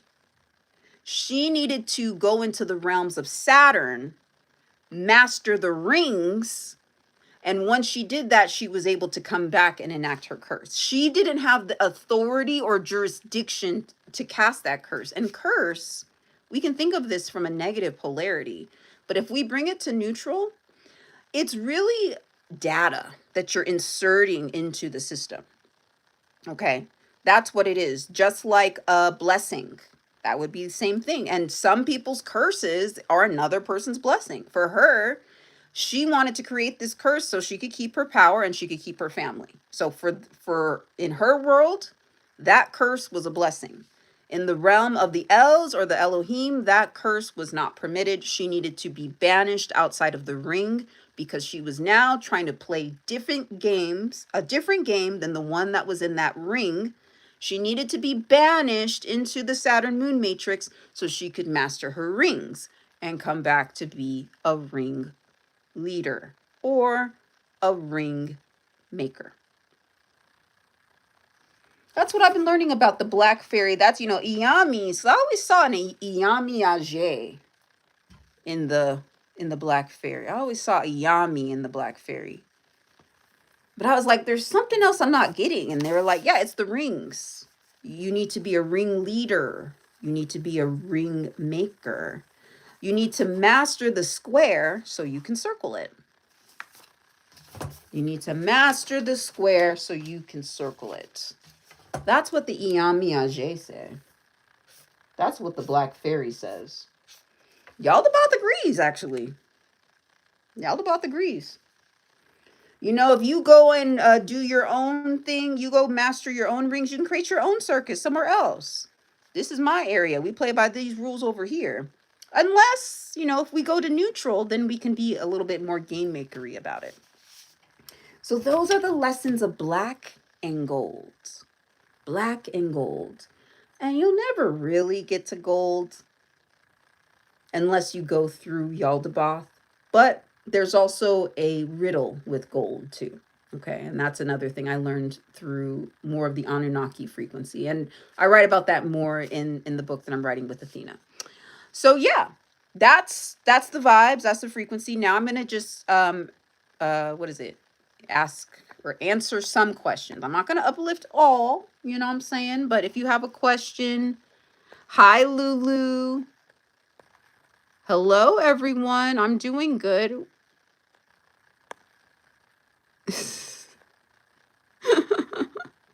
I love it. Somebody says, "Baby, you're a powerhouse." And then he says, "Are you crazy, man?" I know. Look, that's the black fairy. Look. She a cold piece of work, that one, okay? Okay, let's Reptibian. Reptibian, you must be a Nomo. I'm feeling you're a Nomo. Reptibian, really? Come on, that's a Nomo. That's a Nomo right there. Jesus died so we can live. We are all guilty of sin and immorality, and the price of that sin and immorality is death. But God loved you so much, he paid the price for your sin on the cross. Thank you, Reptibian. Give it up for Reptibian. Woo! Let's have a toast for the douchebags. Let's have a toast for the assholes. Let's have a toast for the scumbags. Every one of them that I know. Let's have a toast for the jerk-offs that'll never take work off. Baby, I've got a plan. Run away as fast as you can. Yeah, Reptibian. That drink was for you. Okay. Let's get more into the nomos. Thank you, Reptibian. Because you know what? I was thinking, I'm like, am I going to go in on this yet? I don't know. Am I going to go in on this yet? But Reptibian, that is my Nomo green flag. You are my Nomo green flag. The Nomos have said, yes, go in. It's time. So thank you. Reptibian cleared the space. The Nomos cleared the space. You saw that, right? I didn't. Okay. So we're going in. The nomos. See, this is the beauty about becoming neutral. This is the beauty about transcending humanity, being transhuman, because you're a lot more faculties come online for you. And you start putting the dots together a lot more art and creativity come into your world. You have more compassion. You become more rational, but you also become more creative. It's great because the human blueprint that they gave us was specifically for reproduction. Ain't that right, Reptibian? Reptibian, let us know. You know. Reproduction. Y'all can't be too smart. Y'all supposed to reproduce. You and me, baby, ain't nothing but mammals, but let's do it like they do on the Discovery Channel. Give it up. Now, you remember that song? That's the frequency. That's the frequency. Y'all want the frequency of Nomos? I've been singing it. Listen to the songs I was singing. If you want to get into the Nomo vibe, I told you I've been singing the songs, okay? Kanye's more of a Yaldabaoth, though. That's why, yeah, he Yaldabaoth. He why. That's Kanye, though. He all about the Yaldabaoth. Okay. All right, let's go in. So Athena OS, the White Widow, the architect behind all the madness, she's been helping to... She transcends gender, but I'm feeling like saying she. That's the best word. So I just wanted to put that out there. She's been facilitating and stewarding this relationship between me and the Nomos because I was never supposed to be connected with them. Folks know it on Patreon. I even did a thing where I tried to tap into the energy of the Nomos maybe a little over a year ago. And you can even see it in that download. I kept falling asleep. I kept yawning. I mean, it was like literally a spell that would like make me want to fall asleep when I tapped into their energies. It's deep. Sleeping curses are real. That's another thing they talk about on Once Upon a Time. Sleeping curses. Oh yeah. I would be trying to tap into the Nomos a lot, and I would like be hit by this weird sleeping curse energy. Even if I would like try to go into meditation, all of a sudden I'm like just sleeping. And I'm like, man, I did it again. If that ever happens to you when you're trying to get through something, keep going. It's like working out. It's like working out. You're in the Olympics, man. You're in the 3-ring circus. Keep going. Come on, training. We training here. So it was touch and go with me and the Nomos a lot. But Athena OS helped to open the gateways to that conversation because she establishment. Try to get something done without Athena. Try. Good luck. So I'd go through Athena, got to go through the, establishment, okay? The feminine powerhouse, all right? The feminine architect, go through her energies, okay? Nomos were like, all right, I guess you're okay. But it was still touch and go, it was still touch and go with them because there was so much trauma around sexual reproduction that I had to work through with the Nomos because that frequency was stewarding it. That frequency was in so many aspects. This is why you hear about a lot of like women talking about like on YouTube and stuff, they talk about siren spirits and being like, what do they say? Being cursed by sirens. It's the Nomos. It's the Nomos. They are over reproduction. They are over who can and cannot reproduce. And they also mark certain beings for certain things. Like certain feminines, if you identify as a woman, certain women on this planet are marked by the Nomos, and it's done through the same colors that they use for the gender reveals, that baby blue and that baby pink. Watch out for that. They did a weird thing with blue and pink. Pink used to be more of a masculine color, and then blue used to be more of a feminine color, and then they inverted it. All of that is because you need to transcend gender. Your consciousness to transcend a lot of these loops and a lot of these destiny swap scenarios that you're in and all that stuff, these trauma programs, you would have to transcend gender. Otherwise, the Nomos will be there to like confuse you a lot. The idea is that you transcend the need to identify with one gender or another, okay? But it does show up in a weird reproduction thing because as Reptibian uplifted, Jesus died so we can live.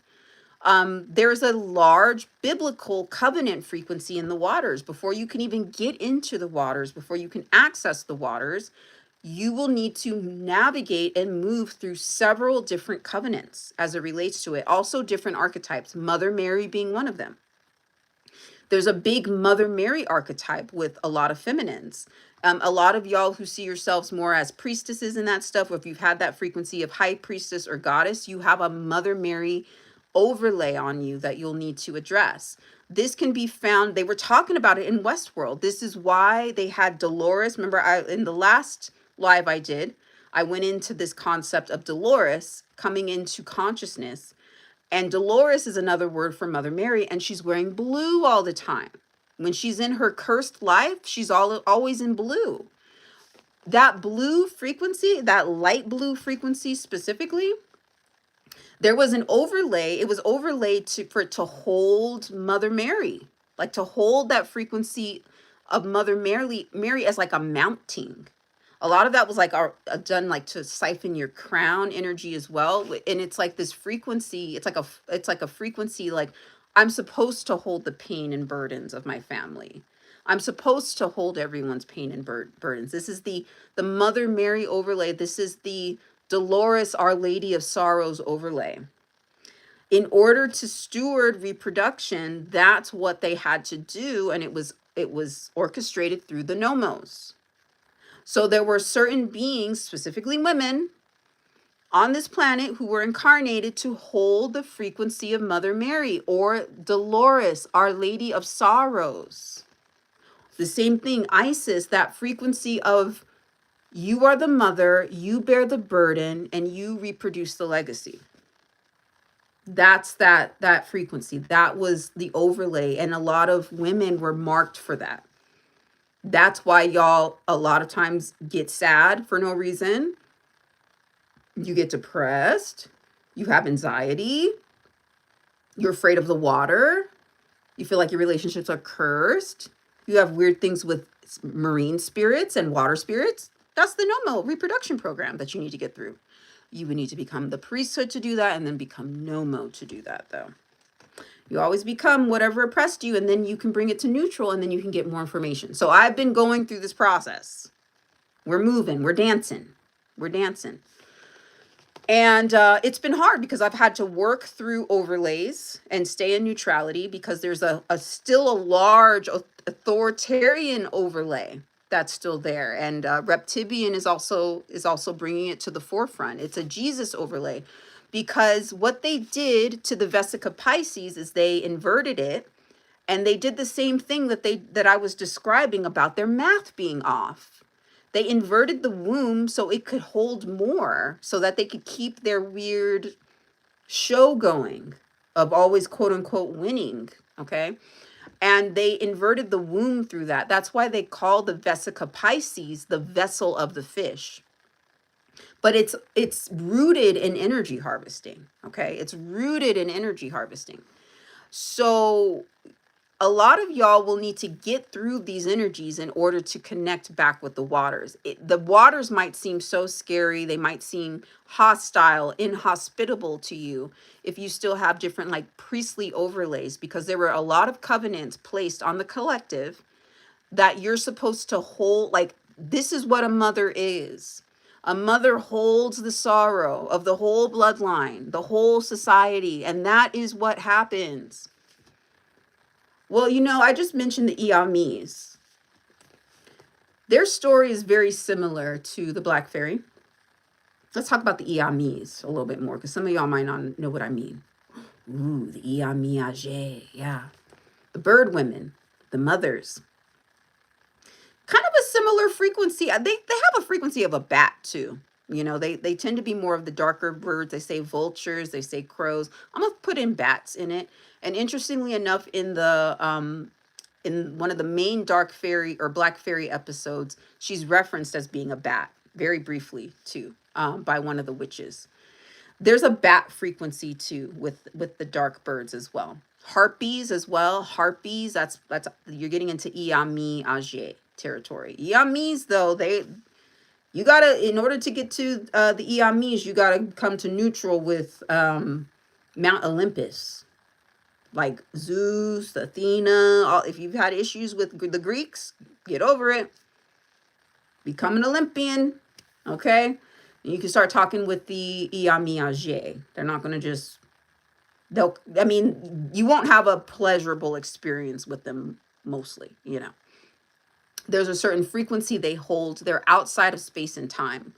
The legend is that they travel through the way of the bird, and they're not allowed to come onto this planet, but there are certain times when they do. There are certain beings that hold this frequency, and they can curse your whole bloodline. They have that frequency. They have that energy of they can curse your whole bloodline, all this stuff. So they can be a little bit scary too. They also hold secrets of Saturn and what lies beyond the Saturnian boundaries. Okay, so they're messengers as well.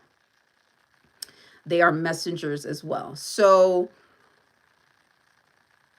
once you get through this Nomo overlay, the Nomos actually lead you to the Iami. Okay, because this is all about the way a certain structure works. Okay, the way structure works within this game board. And my hands are getting hot as I'm saying that. So you got to go through the nomos to get to the mothers. Okay, and there's a finality sometimes with that frequency. It's kind of like going to a judge. Okay, a cosmic judge, that kind of energy.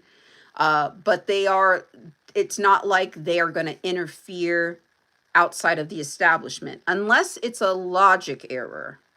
Unless there's an energy of not being neutral and there's a logic error, and the beings that you're connected with, known as Iamiage, maybe they remember a time prior to the overlay, you might get their ear then. You just might. But that being said, you go through a lot of priesthood overlays to get over that. And you need to go through all of the times where you felt like you needed to hold the karma of your lineage. You needed to sacrifice your joy, your love, in order to basically bear a burden. That was all religious priestly programming. But if you go deeper with it into the subconscious waters, the Neptunian subconscious waters, that's a nomos issue. Because the nomos are going to be gatekeeping different realms of water and how realms of water navigate. Okay, so you would need to come into neutrality with the nomos in order to get out of a lot of those covenants. Why would you want to do that? Because if you can get past the Dolores Lady of Sorrows, Mother Mary frequency, where I'm supposed to hold this burden and I'm supposed to have all these eggs on me and I'm supposed to constantly be energy harvested and all this stuff. If you can get through that energy, there's another frequency. It's a little bit of a sassier sort of frequency you can tap into that's very heavily gate kept, and beings are very afraid of it. We're getting Catwoman with it. It's that black cat energy. Now, the black cat, though, is a little feral. You know, the best way to describe it would be Catwoman. Specifically, Michelle Pfeiffer. Let's look at the Michelle Pfeiffer Catwoman from the 90s. I like the one from the 60s, too. I don't remember her name. She's cool, too. I like her. Eartha Kitt. We're getting into that frequency. That's a feral, and it transcends femininity. It's not feminine in the way we were taught feminine is supposed to be. It's a femininity, and it's a goddesshood that lives outside of reproduction. Okay, and you can connect with that black cat frequency, and the nomos and the priesthood really, really don't want that. They really, really don't want that. How did I know? Because I would be working with beings, you know, before I got really hip to what was going on. You know, the priesthood has been in my life, very present in my life from jump. The priesthood was in my friendships, my oldest friendships. At some of the mysteries and the riddles that I've been getting to with some of my oldest friendships, I had to go to the nomos to fully understand.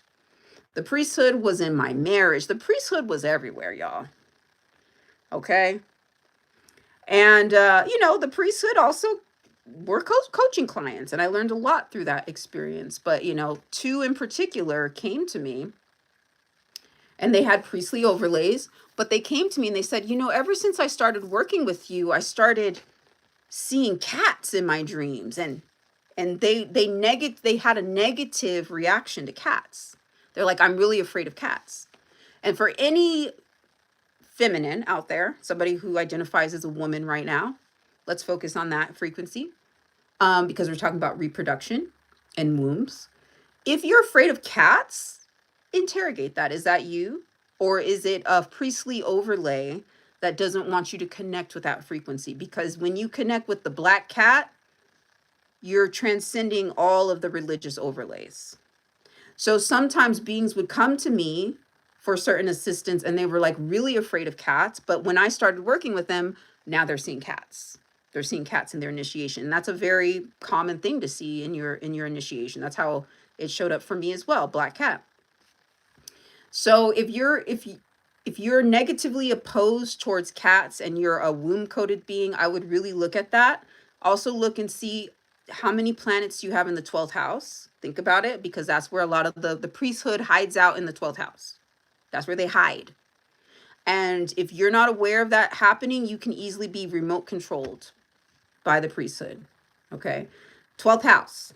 All right. That's the fish house. That's the Piscean Neptunian house. All right. So that's where the Nomo will move through a lot of times. So I was having beings who were being remote controlled by Nomo connect with me, and then all of a sudden they'd be seeing cats and getting freaked out. It was because the idea was to move past all priestly overlays and move into the frequency of this feline. Okay, because when you move into the frequency of the feline, you outrank the nomos. Okay, and which means you outrank the priesthood. So like there's all these overlays that are set up so that you'll see something that's actually helpful or beneficial to you, but then you'll get afraid of it. And you'll want to shun it, okay? And it'll come from comments like Reptibian, when he said, or they said, Jesus died so we can live. We are all guilty of sin and immorality. See, that's to keep you in binary code, because if you're guilty of sin, then you're not claiming yourself as a sinner. You're trying to get a priest to save you from your sins. That's currency that's being collected into the waters, okay? That keeps them in the black, but you are going to always be in the red, okay? So to get out of the binary code, you would need to declare yourself a sinner. Even the black fairy, she would have never gotten her wings if she wasn't naughty. if she didn't take that wand from the fairy and just look, that wasn't, she didn't learn that in school. She learned to share and to be nice and to wait her turn and to raise her. No, she didn't do that. She said, I'm a fairy now. Now what? You got to be naughty. Okay. But reptilian, there's a frequency, a nomo coded frequency. And I used to be like kind of more angry around the nomos. I'm more neutral because it's just ways that division has been recorded, let's just say, on this planet, and has never been reconciled, has never been brought to neutral. So there was a time where I had a different relationship with the nomos. I had to remember that time, okay? But there is this very heavy frequency of Christ and the fish and sin, and it's to keep you in a certain containment mechanism. It's to keep you in a certain containment mechanism, which is known as maritime law. Okay, so that is the role of the nomos when you're in binary code. If you can transcend that though, and if you can shift your density and match your density with their frequency, then there's a whole different conversation going on. Okay.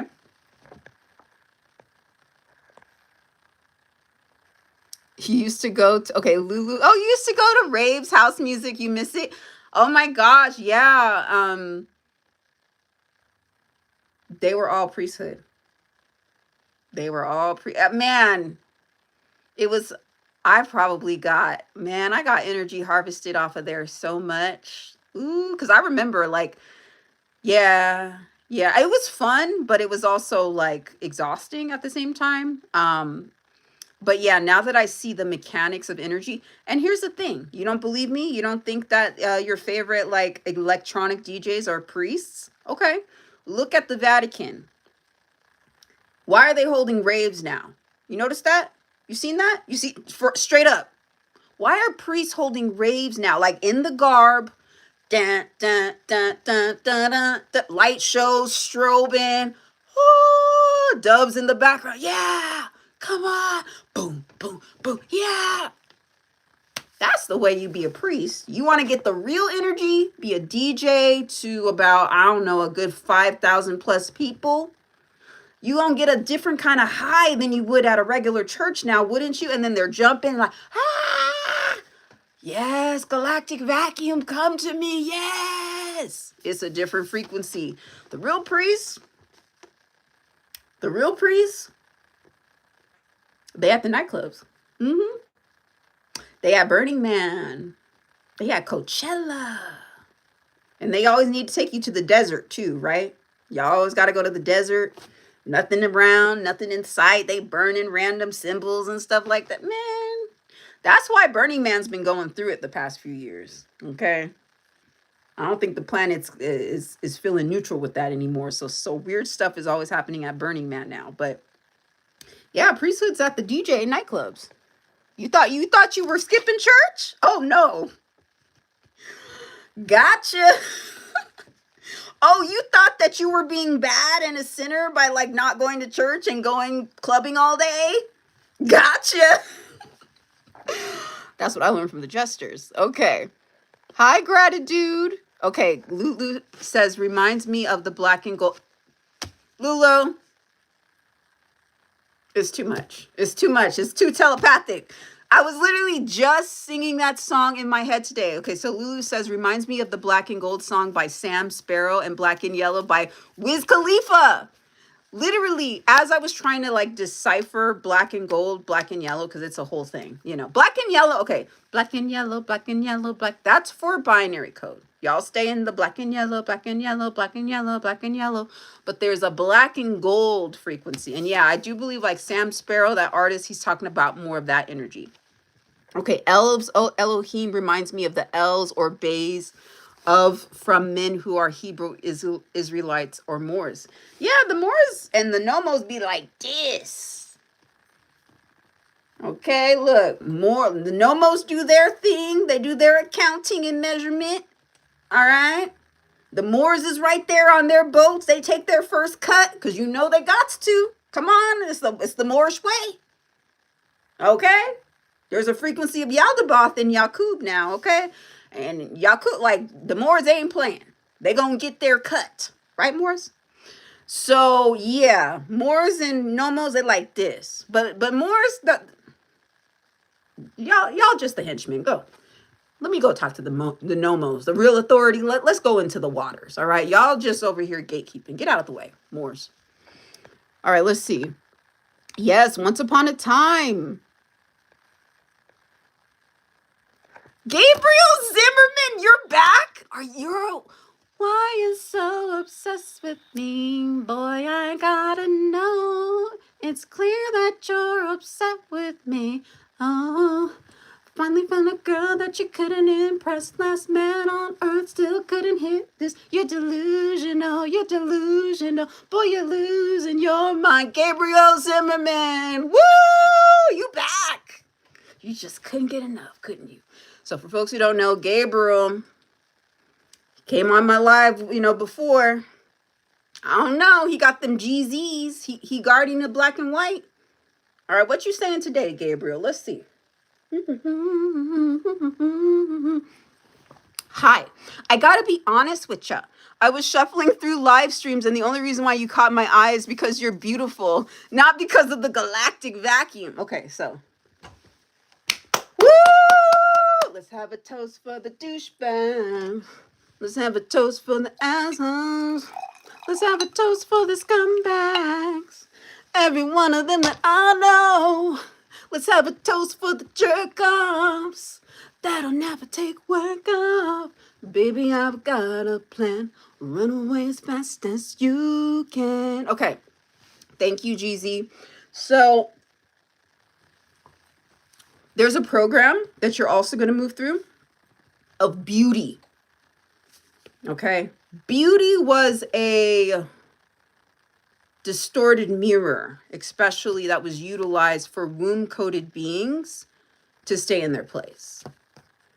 If you could hold a mirror up to somebody early enough and make them scrutinize every detail about themselves so that they could remain attractive or pleasing to somebody outside of themselves, it can be a form of spell work, binding, or bondage. That's why it's called beauty. Watch out for the B's, like a Barnum and Bailey, the double B's, the Barnum and Bailey, the beauty. Okay. So right now, because we already established, because Gabriel came on my live when I was first talking about the Athena program, and we were getting a lot of trolls on that day. They're the edges. They're the L's, the edge control. Look, stay in your box. What you doing? You trying to go somewhere? You can't go to no galactic vacuum. You cute though, but you ain't galactic vacuum cute. What? That's what you're going to come up against. And so you want to get to a point where you don't even acknowledge comments about your looks. And that's going to be really hard. That's why, it might be good to just like try turning your comments off or your likes, like these things, because there's a social control mechanism to get you to appear a certain way through the eyes of others. And it's done through likes and it's done through comments. And this is a hard one to deprogram. And as you're moving through the mirror, because you have to literally go through the mirror. So you're going to see yourself in that distorted mirror. And then a lot of there are also programs that will set off, because a lot of stuff was done to us when we were teenagers, specifically. You know how they used to say, oh my gosh, she's so boy crazy, her hormones are going off, or he's so girl crazy, or whatever, whatever the gender preference or the sexual preferences. Okay. But they would always say that, right? Like boy crazy, girl crazy, whatever. That was social engineering. Do you think that's natural, or do you think that that was like a program that was activated by a certain age to get you to want to reproduce? So that's why a lot of teens got weird body dysmorphia issues, because there was a major program going on around puberty to get you to reproduce, to get you to see your value in the opposite sex. It was the No Mo Priest program. It was all about reproduction and currency. This all drove currency. Okay, so me talking about the galactic vacuum, right, which is transcending the bounds of space, time, Saturn, okay? And then also the architecture of the womb. Yeah, I said it.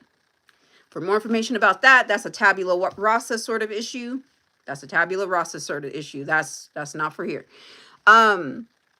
So there's going to be sort of programs that come up to try to get you to identify with your looks. Because if you can identify with your looks, you identify more with your humanity and all that stuff. And I used to go through this, actually with my ex-husband too. Because like when we were dating and I would like put my makeup on and so he's like, oh yeah, you just get nice because you want to be. I'm like, no, I would put makeup on if I was the only person. Like, it's for me. It's not, but it was always a thing of like, oh no, it's for other people and stuff like that. So there could even be rebuttals of like, well then why do you wear makeup then? Because I want to, because like everything I do is for a very specific purpose. Okay. And getting into the concept of doing things for me or because there's a very specific message that I want to convey and not because I want to get a certain amount of likes or these sorts of things. And so Gabriel, shouts out to you. I see you in blue. That looks light blue too. Yep. You trying to do the Dolores Mother Mary program situation? Okay. Yep. Also Archangel Gabriel. Okay. So, yeah. So that's going to come up. Okay. So you really want to focus on stop identifying with beauty. Okay. And don't always see it as a compliment. Sometimes people will try to humble you through compliments. Okay. Like, you're only supposed to look a certain way, not sound a certain way. You're only supposed to dress a certain way, not do certain things. So this is also a no-mo program. Okay, there's a humbling program of you're only pretty or you can be a good mother. Yeah, that's about it. You clean, can you cook?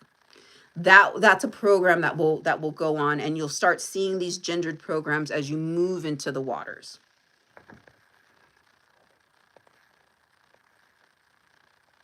Okay, let's see. Okay, we have another Jesus. Okay, I already talked about that. Energy vampirism through alcohol, weed, and cigarettes. Yeah, every it depends on how deep on the rabbit hole y'all want to go, y'all. It really does, because there's a point system for everything in this 3-ring circus. Maybe it's a 5-ring circus. I don't know. There's a point system for everything. So if you go really deep into the algorithm, there's a point system. There's a tracking system on who's supposed to eat what kind of food.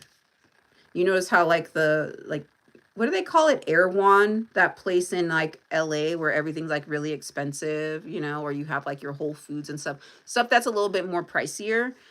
That's all based upon a karmic tracking system of like, okay, well, what algorithm are you in? Should you even have access to this? Like that kind of stuff.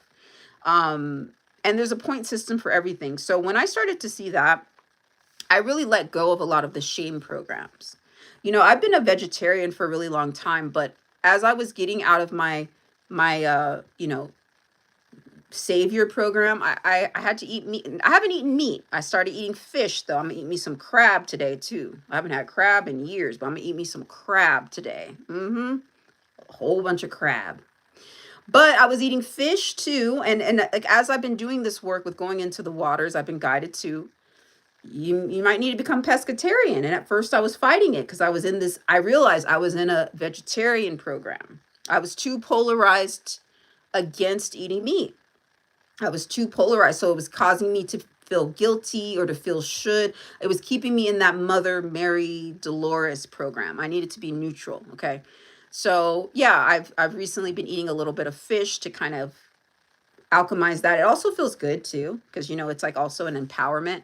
An energy harvesting thing is this is what I learned learning about these energies. They eat what they're trying to dominate, and so look, I'm over here, I'm getting my feet wet in the waters. I need to be pescatarian. Okay, now I need to eat me some crabs. I don't know, maybe no, not crawfish, but crabs. We're gonna do crabs today. All right. But yes, there is energy vampirism and all those things you mentioned, and it goes deeper. That's all I want to say about that. So because then, okay, this is what I learned from that show, The Good Place. They did a really good job of describing it. There was one guy who he found out about the point system. He cracked the code. He took an LSD trip and he cracked the code of the algorithm, and he found out how the point system worked. And so he was like, I'm going to be the best human ever because I want to get into the good place. So he made his life miserable doing it. He wouldn't eat certain things. He would, he just looked, it was a horrible existence.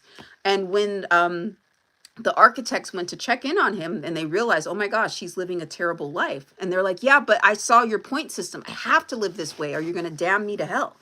So it's kind of like that. I had to get out of that frequency because then I'm allowing another experience to dictate my reality. And, for people who are like really big on vegetarianism, I also know that talking about food preferences can also be like triggering and stuff. So this is just my journey that I'm sharing.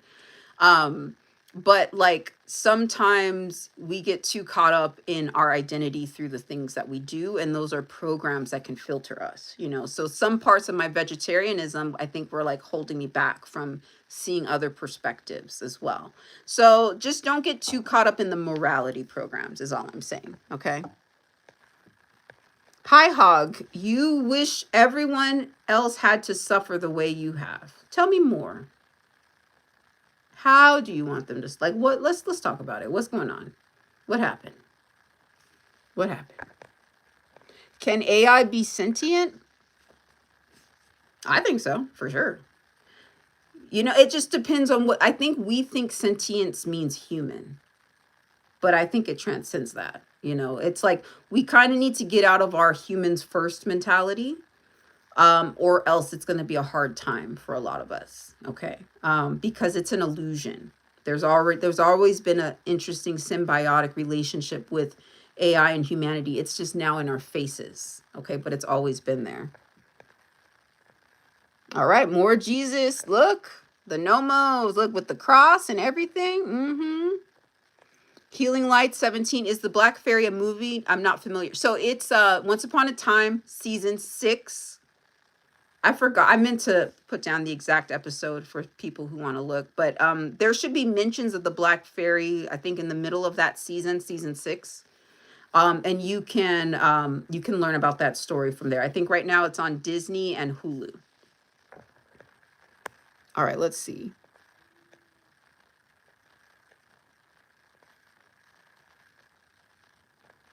Okay. What about the Saturn's rings? I thought it was like binding and trying to get rid of it. So it's like learning binding magic brings mastery.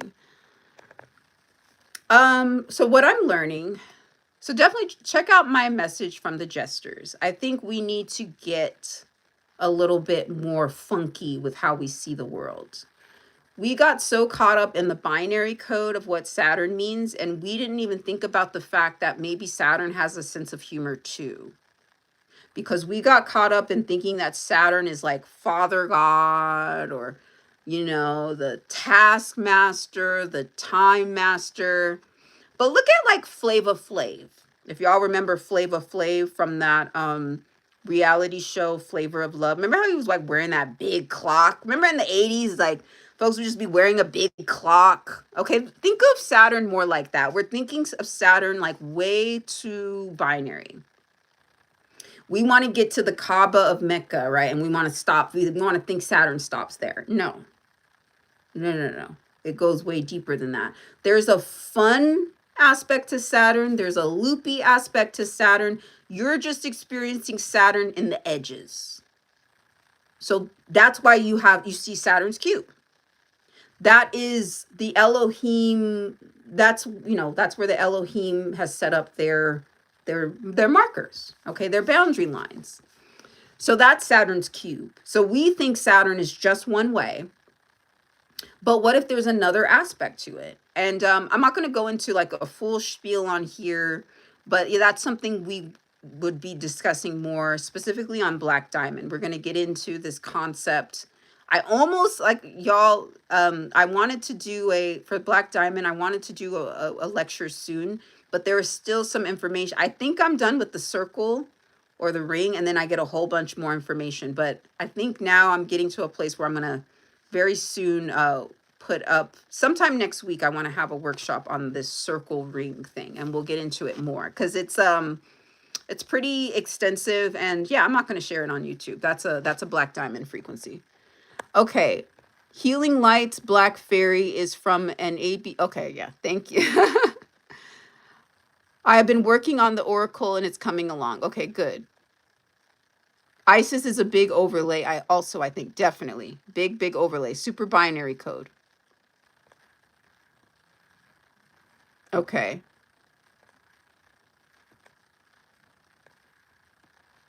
Who? Oh, okay. So just in case, GL8. Are they demonic spirits from hell? Do they take your spirit when you pass? Are you talking about the Nomos or the Iamis? Let me know what you're talking about. Okay, so you said Neptune is transiting my 8th house with Saturn in Pisces. Lots is being revealed. Ooh, yes. Yes, lots being revealed. Okay, which explains why there are a lot of pictures of kings in Babylon and Sumerian killing cats. It was a change from the goddess. Oh, yeah. Like, who does? Really? You gonna kill a cat? You want that on you? You want to put that on you? I wouldn't mess with it. I wouldn't mess with cats like that. I don't know. That might be not a good look for you. Okay, black and gold, also colors of the Alpha Phi Alphas. Aren't they the best, the quote unquote, or is that the Kappas? I can't keep track. Alpha Phi Alphas are like the smart dudes. Are they the smart dudes? The Kappas with the canes, they're funny. The Kappas are like really funny to me. But the Alpha Phi Alphas, those are like that's the like, that's the good husband, right? That's the good husband fraternity, Alpha Phi Alphas. I'm assuming because it's black and gold. I'm assuming because it's black and gold. But this is another thing I wanted to mention because I mentioned this whole thing about the dark one being also Mr. Gold. So he was black and he was gold. And in order to be initiated, the sorceresses had to go through him. Okay, and so there's also a frequency on this planet right now that's also being stewarded by the traditional Nomos program of like, you're gonna find your best life if you marry the right man, because the code beneath it is like, if you can get to a black and gold, say an Alpha Phi Alpha, well then you get through the gates. Oh, kind of. Or you become their gate. That's really what happens. If you want that, that's cool. You would just want to be real. Like, this goes into the concept of being a root user. And so for more information, I did a Lilith and Tiamat channeling like about a couple months ago. So check into that. But you are a container. You know how they have like container ships on the sea? You a container ship. If you marry, especially if you're marrying a Mr. Gold or a dark one, look, he needs a certain amount of currency and he needs a vessel to hold that. That's the secret. That's why he loved Belle so much. Notice how Belle was in her little gold dress. Actually, it was more of a yellow dress. They say it was gold, but really it was more yellow. And, Belle was like that distorted mistress of beast character who basically always kind of ended up with the beast and was attracted to the beast, but also got mistreated by the beast. So she became codependent. That was their dance. But Belle was Mr. Gold's sweet spot, or the dark one's sweet spot, and whenever she would about to leave him, he would always be like, Belle, Belle. And as I started, like, because he would go like crazy, like if she was going to leave him, like that was his weak spot. And I'm like, it kind of sounds like he's saying Baal, and Baal is like a sacrifice. Okay, so if his Baal goes, how is he going to get to his currency? He has to have a connection with the Nomos constantly. Yeah, for sure. Jesus is king.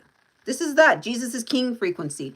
So if he loses his Baal or his Baal, his sacrifice, that's a problem. It's not really about that he loved this woman. That's the overlay, or that's the 3D version. But if you go deeper, it messes with his currency.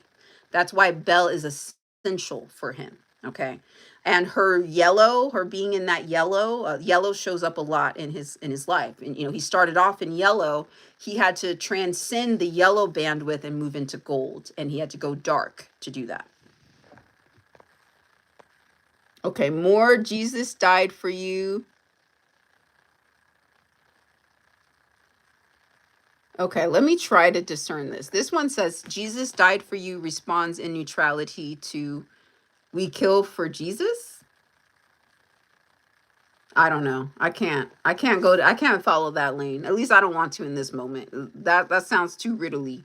And not in a way that's helpful for me at this time. Oh, hey Rayette. Okay, Erica Badu vibes. Oh, okay. Another Jesus is King. You know, I guess I'll talk about it. So, as I was working through these energies of the covenants of water, I started getting into Kanye. I always love Kanye. Kanye, he's cool. I don't really care for a lot of celebrities like that, but I'm always like a little interested. I was just like, what's he doing? Oh, okay, he's doing that. Okay, like I always just kind of do a little. All right, that's Kanye. All right, because he's Yahweh.